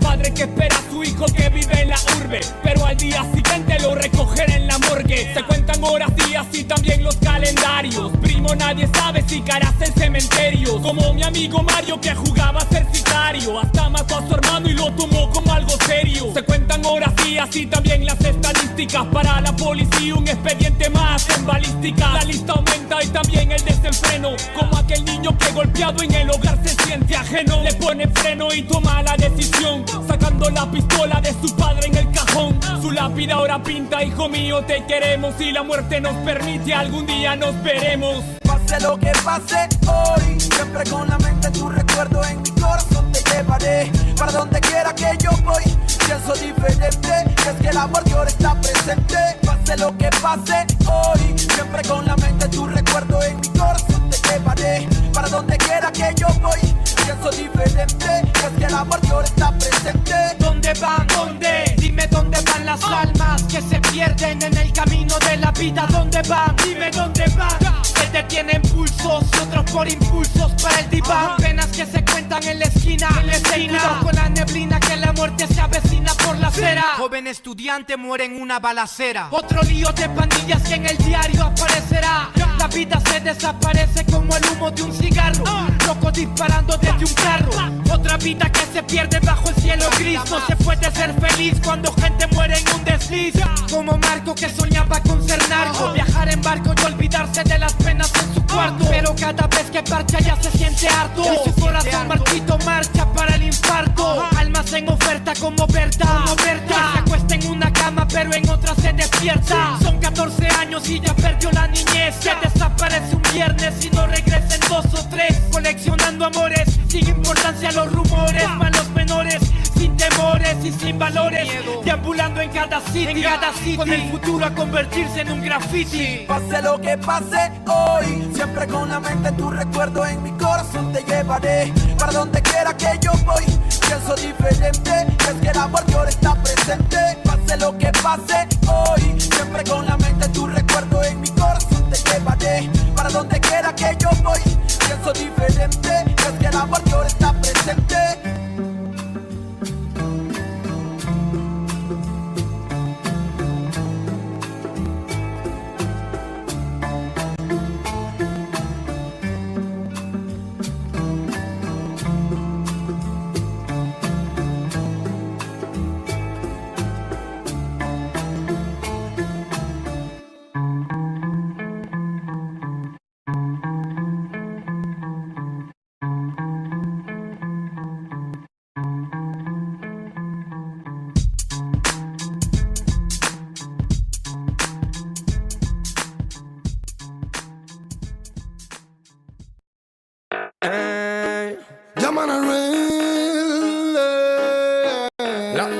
This is iPhone, ¿qué pasa, Otto?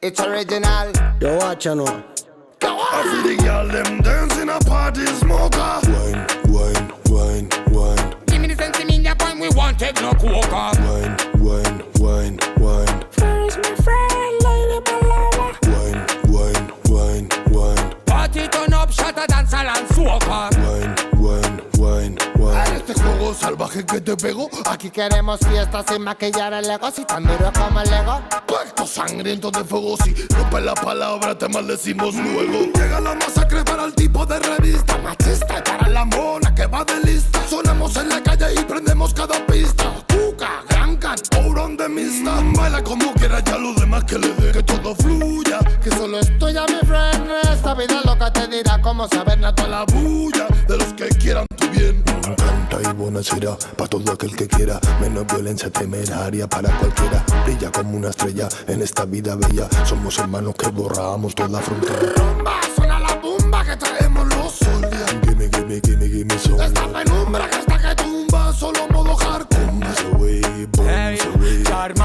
pass a mal run. Smoke inna the ear, beer with a bun. We no pop Mali Doc, we no text no. Girl wine for me now, mulya in no plow.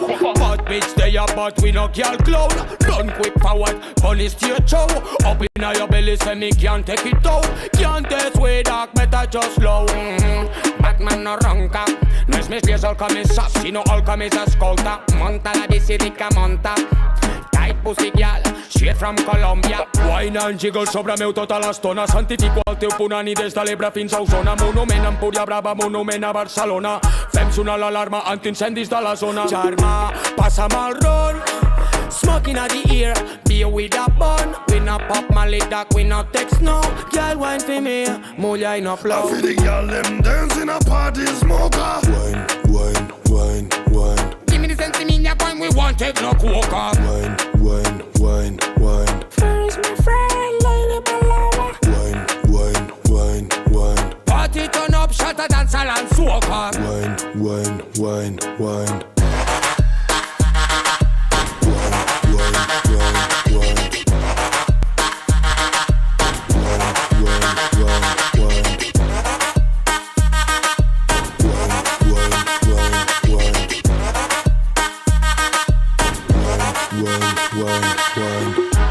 Lo de esa gata ritual, porque el danzar la posee, de junta con de cristal, pero su IG no me lo sé.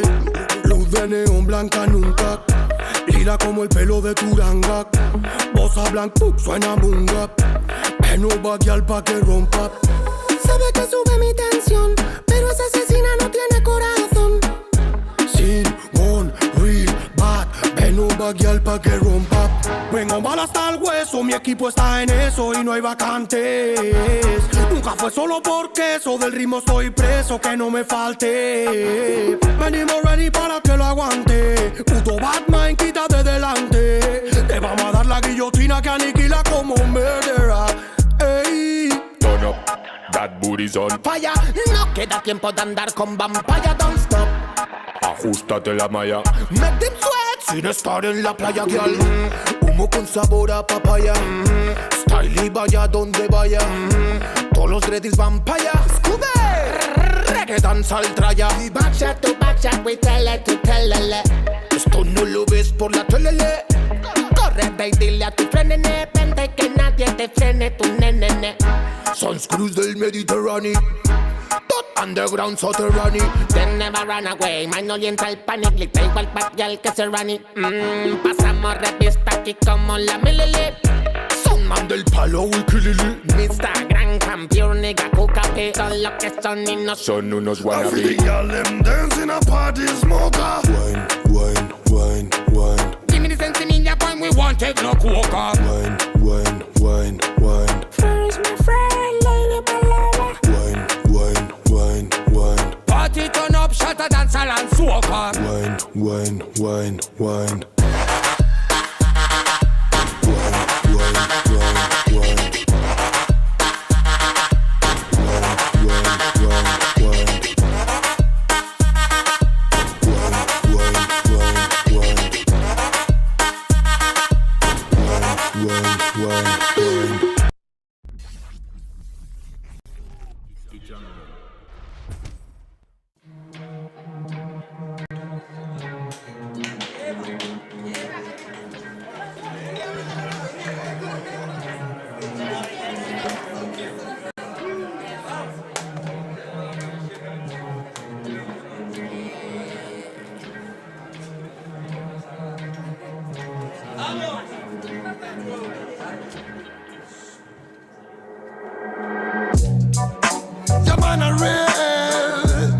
This is the cipher tree.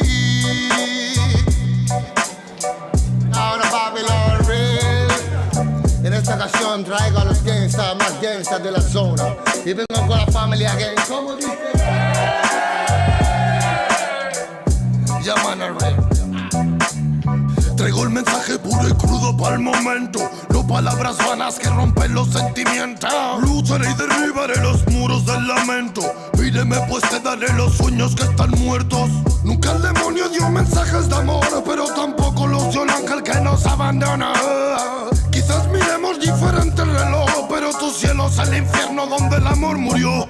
Political violence, criminals, physical redemption hasta cacacar el baile. Typical style, musical fraile. Muchas las promesas las que se han llevado al aire. Love and love and love. Siente verdad como doy mi corazón. No more, no more, no more. It's a reggae cypher.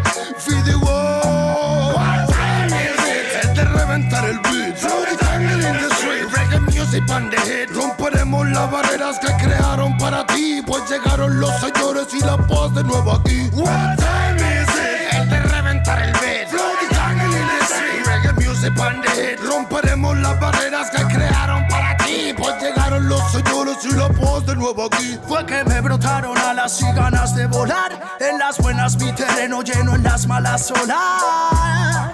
Un muro que decorar. Mis hermanos me sirven de guía, mi estrella polar.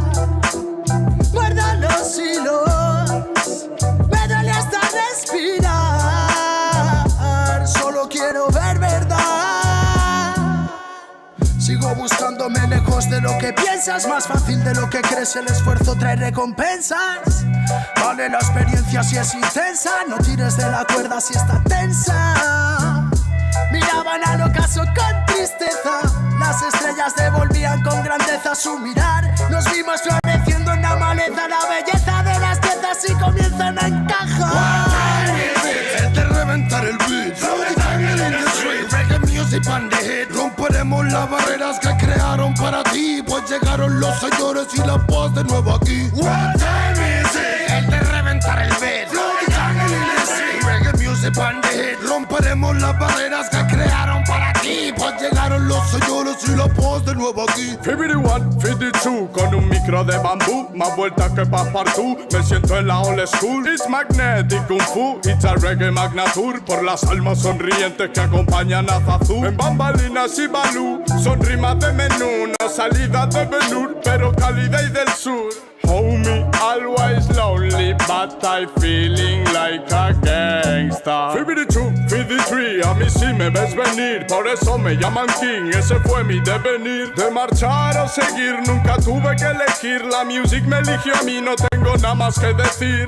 Saifa, Puniga, Loba, Grimble, Fire, Killaman, Smoker, Chusta, Feel Light, Rasta, Child Metal, Kimanes. Original a reggae, Saifa again. Guerra interna en la villa del pingüino, de los que alinean la antena y los que se encuentran dormidos zarandean tus emociones cual barril de vino, cosas feas quizás en tus ideas, pero aquí no, yo no atino, disparo sin mirar a todo aquel vampiro que el diente quiera hincarme, bro. Si lo digo, no es para pensar, sino para aclarar lo que de siempre estás pensando. Acaba el tan magnífico, imposible de torcer metal, so start my friend, yo. Reggae warriors again, making connection after connection, my new world, creating the freedom from them, me more. Nanny boy, represent this game. What time is it? Es de reventar el beat. Floaty tangle in the street. Reggae music on the hit. Romperemos las barreras que crearon para ti. Pues llegaron los señores y la paz de nuevo aquí. What time is it? Es de reventar el beat. Floaty tangle in the street. Reggae music on the hit. Romperemos las barreras que crearon para ti. Pues llegaron los señores y la paz de nuevo aquí. Falta presentación si existe nivel. Sobreviviendo en Babilonia escribí al papel mis problemas cuando al final pude entender que para ser feliz solo tienes que querer. Que solamente hay una vida y es para vivir. Busca siempre una alternativa para seguir. No dejes nunca que te digan que no es así. Y prende un poco de sativa para estar chill. Ey, superando ansiedades con el humo de gancha. Manchas de un pasado trágico en la cancha. Seguimos siendo fuertes, su mierda no me engancha. Mientras otros esperando a que lleguen en lancha. No matter where you come, no matter where you come from. Solo importa que prestes atención a este sound. Desde the original, kill a man al mando. Oh na na na. Soy un warrior barrio, sonido legendario. Disfruto cada segundo cuando me subo al escenario. Tengo fuego en los labios, sigo cual mercenario. Pasos de gigante y cora revolucionario. Siento que es necesario, suena el reggae en los barrios, para que cale el mensaje y para salvar a los más sabios. Entre en mi imaginario, quemo cheques bancarios. Si vienes con la mala vibra, mejor bro, cambia tu itinerario. Ya, ya, ya, ya, ya. Cuando ruge el león suena la música real. Venimos con el ya, ya, ya, ya, ya. Sonido de guión es el sonido original. Ya, ya, ya, ya, ya. Reggae de corazón es el que se hace en unidad. Ya, ya, ya, ya, ya, ya, ya, ya. What time is it? De reventar el beat. Reggae music and the hit. Romperemos las barreras que crearon para ti, pues llegaron los señores y la paz de nuevo aquí. What time is it? De reventar el beat. Reggae music and the hit. Romperemos las barreras que crearon para ti, pues llegaron los señores y la paz de nuevo aquí.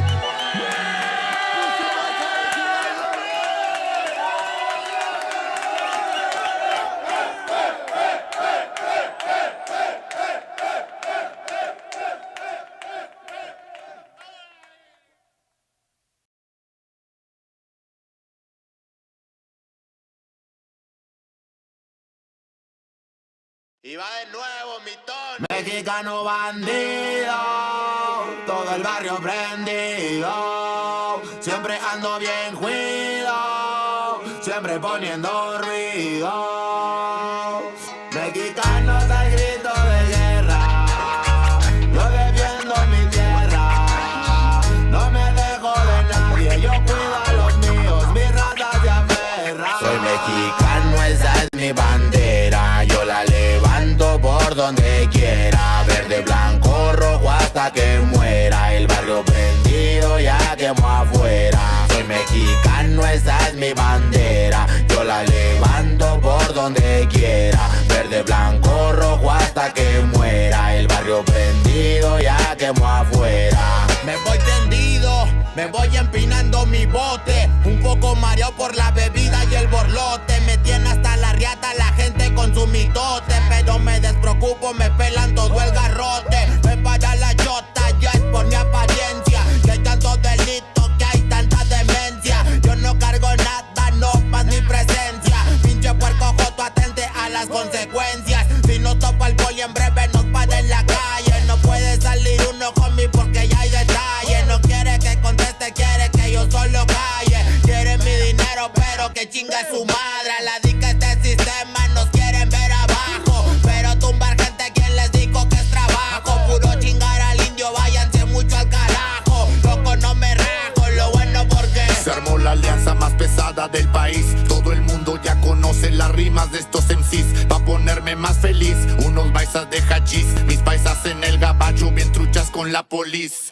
Loco en Guanajuato, con los ojos bien tumbados. De coto con el Quesada, rifando por todos lados. Atento si prendo un blunt en cabina cuando grabo. Represento Nuevo León, junto a mi carnal el Davo. Cuando voy pa' Jalisco, el pasado está olvidado. Con el perro de la C, bien grifo, pedo y enfiestado. Chécate mi banderón, unido como había soñado. Bien bajado ese balón, compa lefty bien bajado. Puro hip hop mexa, hasta que amanezca. Pásenme un mezcal y que no se apague la yesca. Ya saben que aquí andamos pilas pa' lo que se ofrezca. Si escribo estas rimas es pa' que se enorgullezca. Verde marihuana, blanca cocaína, roja la sangre que escurre de una nueva herida. Yo salí de la ruina, nunca se me olvida. Con disciplina y respeto sigo en siempre la movida. Ando bien high, la vida es un freestyle. Disfruta lo que hay, vivo entre el bien y el mal, carnal. Crazy life todo el día, viendo live. Pinto tu barda con spray, lo que canto es real. Azules y rojas las sirenas que me persiguen. No suben pa' la virgen, salen todos cuando chifle. Mi barrio no lo pisen, que andamos todos grises. Maldito policía, no quiero que me revises. Prende la mota en Canala o en Hitter. Ando con mi flota y el dealer. Tenemos lo que se te ofrezca, tú nada más pide. Me dijo mi madre que de la envidia me cuide. soy mexicano, esa es mi bandera. Yo la levanto por donde quiera. Verde, blanco, blanco rojo hasta que muera. El barrio prendido ya quemó afuera. Soy mexicano, esa es mi bandera. Yo la levanto por donde quiera. Verde, blanco, rojo hasta que muera. El barrio prendido ya quemó afuera. Ya, ábranse cabrones, llegó el mexicano partiendo sin necesidad de palancas. Todos jugamos en la misma liga, yo soy titular, tú ves desde la banca. Disfruto cada cosa que me pasa, colaboro y mi carrera se levanta. El mismo cabrón que antes no tenía nada se la pasa viajando y dice que canta. Por eso me caga enfermarme de la garganta. Pero aguanta, traigo mata natural y humo de planta. 2, 3 cabrones dando lata y yo haciendo más plata. De esto la vida se trata y pa' que sepas no es barata. MC da bolos desbarata con cada escalón que sube. Yo tuve la suerte de hacerme fama en YouTube. Hay 2, 3 raperos de antaño que me bajé de su nube. Los mandé pa' su casa y de premio hasta les pagué el Uber. Si alguien me tira es porque sabe bien que domino el negocio y quiere de mi parte. No quiero darlas de grande, pero si me tiras la neta me toca humillarte. Soy capitán, llevo el estandarte. Somos muy pocos los que hacemos arte. Este flow si es de Marte, tú dale like y comparte. México lindo y bandido, diario a Diosito le pido que me cuide a la familia si un día el cora ya no late. Estoy bendecido porque me cuidan los míos. Orgullosamente me exatamos locos de remate. Jaque mate, no hable de volar si viene gateando. La cosa por la frontera se pone violenta, no importa el rango. Toda la raza jalándole duro, si hay algo seguro es la muerte endondeando. El sudor y la sangre en la frente, los de alzada controlando. Se roban la atención, ya saben quiénes son. Vatos locos con sazón como el de un corridón. No quiera tomarme el pelo si ando todo pelón. Levantando la bandera, viva México cabrón. La bandera con un águila, Simón, mi tierra es esta. Me vale si mi piel o si mi acento les molesta. Acá jalan horas extras, nunca duermen la siesta. Están los que van pa'l jale y los que la viven de fiesta. Otros que en el pintón se tatúan de corazón. 3 colores en el pecho, morirían por su nación. Aunque su puto gobierno los puso en la situación de no terminar la escuela y terminar en la prisión. ¡Viva México, ladrones! ¿Qué hubo el expresidente? Ya saben que por mí policías chinguen a 20. Y ahí están mis 20 pa' la cagua. Aguas, que es tierra caliente de Chiapas hasta Chihuahua. Wow, wow, wow, yipi yo, yipi yucas. Guanas, Montegreen, Aguas, Tijuas y San Lucas. San Luis Potoyes, Mataulipas, La Puebluca. Dime si o no loco, acá tienen lo que buscas.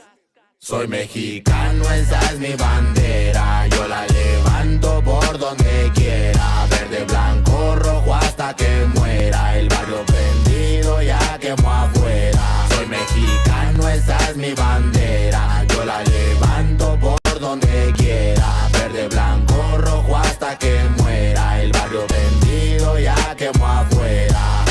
Puro hip hop mexa perros 2023. Ey yo, ey yo. Somos la santa carnal.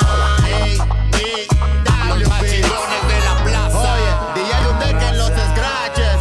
Desde alzada mi perro. No saben quién soy o sí. Oye. Viva México, cabrones.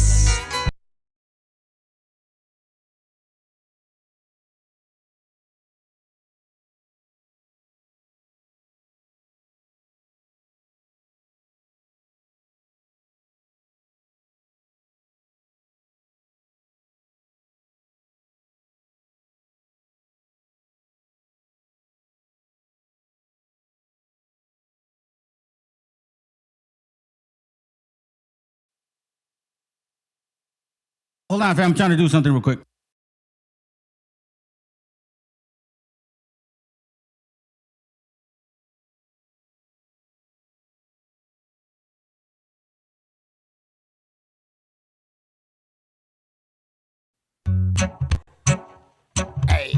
Original.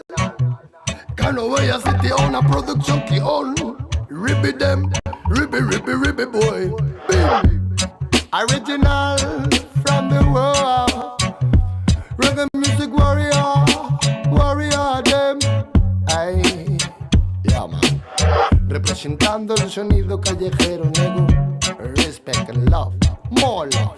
Hey, pure nigga. Respect, bliss. Ya no hay camino que recorra tu pasado, tan solo cicatrices de batallas por ganar. El tiempo dice quién se quedará a tu lado y quién dará la vuelta para nunca regresar. Toda persona tiene su forma de amar, pero pocas con amor y solo queda soñar. Lo que daría por llenar este lugar con el tacto de una flor y la música del mar. Cuánto, nada cuesta tanto como tener el cielo entre mis manos y no ver a quién se va. Canto y así curo mi llanto, doy gracias a la vida por la familia y que solo de verdad. Tic tac suena el reloj y recuerdo que no debo perder el poco tiempo de ti. Ay, Kion, dispáralo, el resto lo pongo yo. Puro sonido de alegría en el blog. Ey, tic tac suena el reloj y recuerdo que no debo perder el poco tiempo de ti. Ay, Kion, dispáralo, el resto lo pongo yo. Puro sonido de alegría en el blog. Ey, Seishan, I call it with a connection, them. Original reggae music, que un estudio presidente. Háblame de amor, pensamiento que no tienes, mujer. Y eso solo lo sé yo, que no me diste ni un día de placer. Y pide, muévelo, muévelo, muévelo. El sonido en la party, tremendo champion. Y dice, muévelo, muévelo, muévelo. Original Labón. Y dice, voy navegando por el mundo. Dame solo un segundo y te muestro quién soy. El mensaje más profundo, con el papel me fundo y chillo root boy.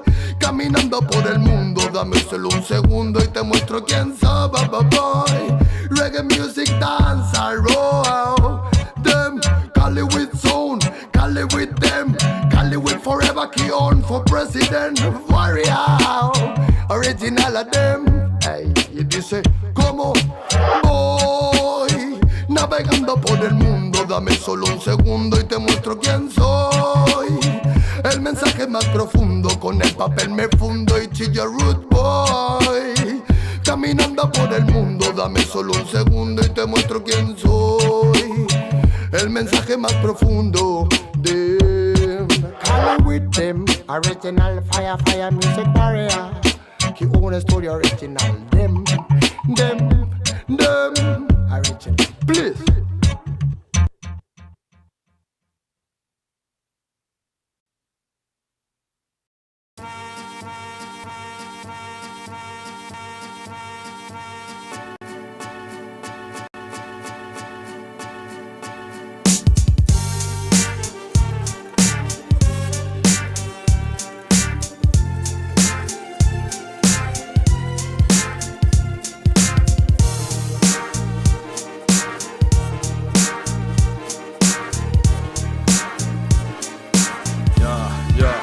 Soy del país que no se raja, papá.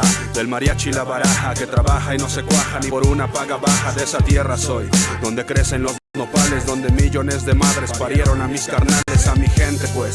La de piel color canela, la que viste de guarache, de sombrero y de franela, la que canta, la que celebra la muerte, la que se rompe su madre con aquel que le haga frente. Soy de aquí, la tierra del maíz y del mezcal, del café no ya de barro y de la tortilla con sal, de la solidaridad, de la causa que lo merezca, donde un taquito hermano no falta quien te lo ofrezca. De esa tierra, la del trueque y la cocoa, donde por los cielos vuela glorioso mi Quetzalcóatl. Tierra santa, donde el oro no deslumbra, donde no todo se compra y la carencia no te espanta. Y es que dime cómo no quieres que ame tanto esta tierra, si aquí nacieron mis hijos y aquí me ha criado la abuela, aquí gastó mis suelas desde que soy un enano. Es mi orgullo, mi paisano, haber nacido mexicano, y hasta el día en que yo me muera, bendita será mi tierra, es mi hogar. Feliz de ver ondear esta bandera, feliz de haber nacido donde los mariachis tocan. Salucita, momento en el que nuestros vasos chocan. México, tierra de arraigo, tradición, mujer, fuego en el pecho que me llama a ser aquel guerrero en que renaceré.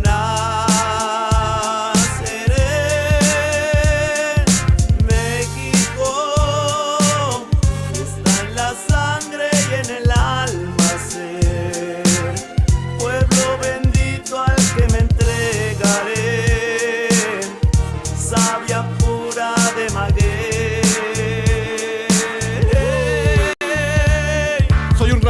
cristiano honrado que le gusta lo mejor. Las mujeres no me faltan, ni el dinero ni el amor. Cuando estoy en el Tenampa me llaman el desesperado. Hay tantas aventuras en esta tierra de encanto. Escucha mi cantar, voy con las penas ahogadas. El tequila siempre fiel, el mariachi me acompaña. ¡Viva México, señores! ¡Vivan sus trabajadores! Que todos nuestros campos sigan regalando flores. Y la luz entre magueyes donde el sol quema duro, donde los niños nacen con espíritu puro. Inquebrantables somos, crecemos, trabajamos. Las deudas no perdonan, honor al adversario. Lloran las guitarras, apuntan las trompetas. Fusilamos la mentira y de paso la tristeza. Festejamos a los muertos, estamos medio vivos. En las peores situaciones nos mantenemos unidos. Somos los sobrevivientes, los hijos de la injusticia, los que brincan la frontera arriesgándose la vida. Y no estamos huyendo, no es cuestión de cobardía. Este sistema nos obliga porque faltan garantías. ¿Qué puedo hacer? Nada más que sentir orgullo por haber nacido aquí. México es número uno, hijo del pueblo como José Alfredo me conocen. Por todo el mundo encontrarás a la raza de bronce. México, tierra de arraigo, tradición y fe. Fuego en el pecho que me llama a ser aquel guerrero en que renaceré. México está en la sangre y en el alma ser. Pueblo bendito al que me entregaré, savia pura de maguey.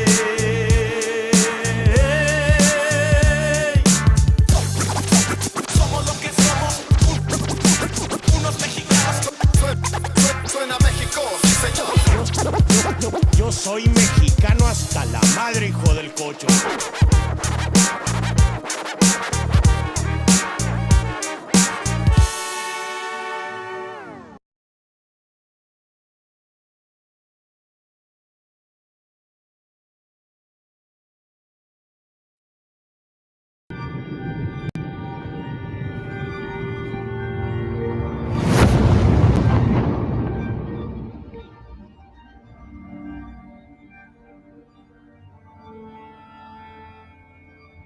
Ical, hijo, abre los ojos.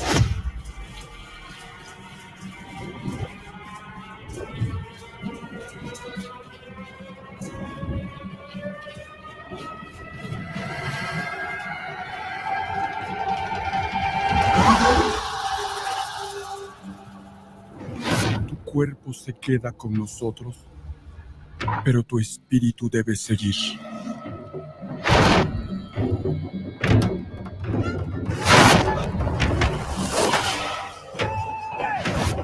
Busca la luz. Aléjate de las sombras. Deja que nuestro dolor sea tu fuerza.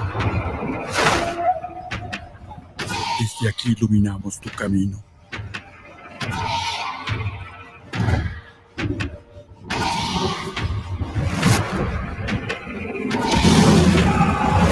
Lucha como nosotros ante esta pena tan grande. Yo soy tú. Tú eres yo.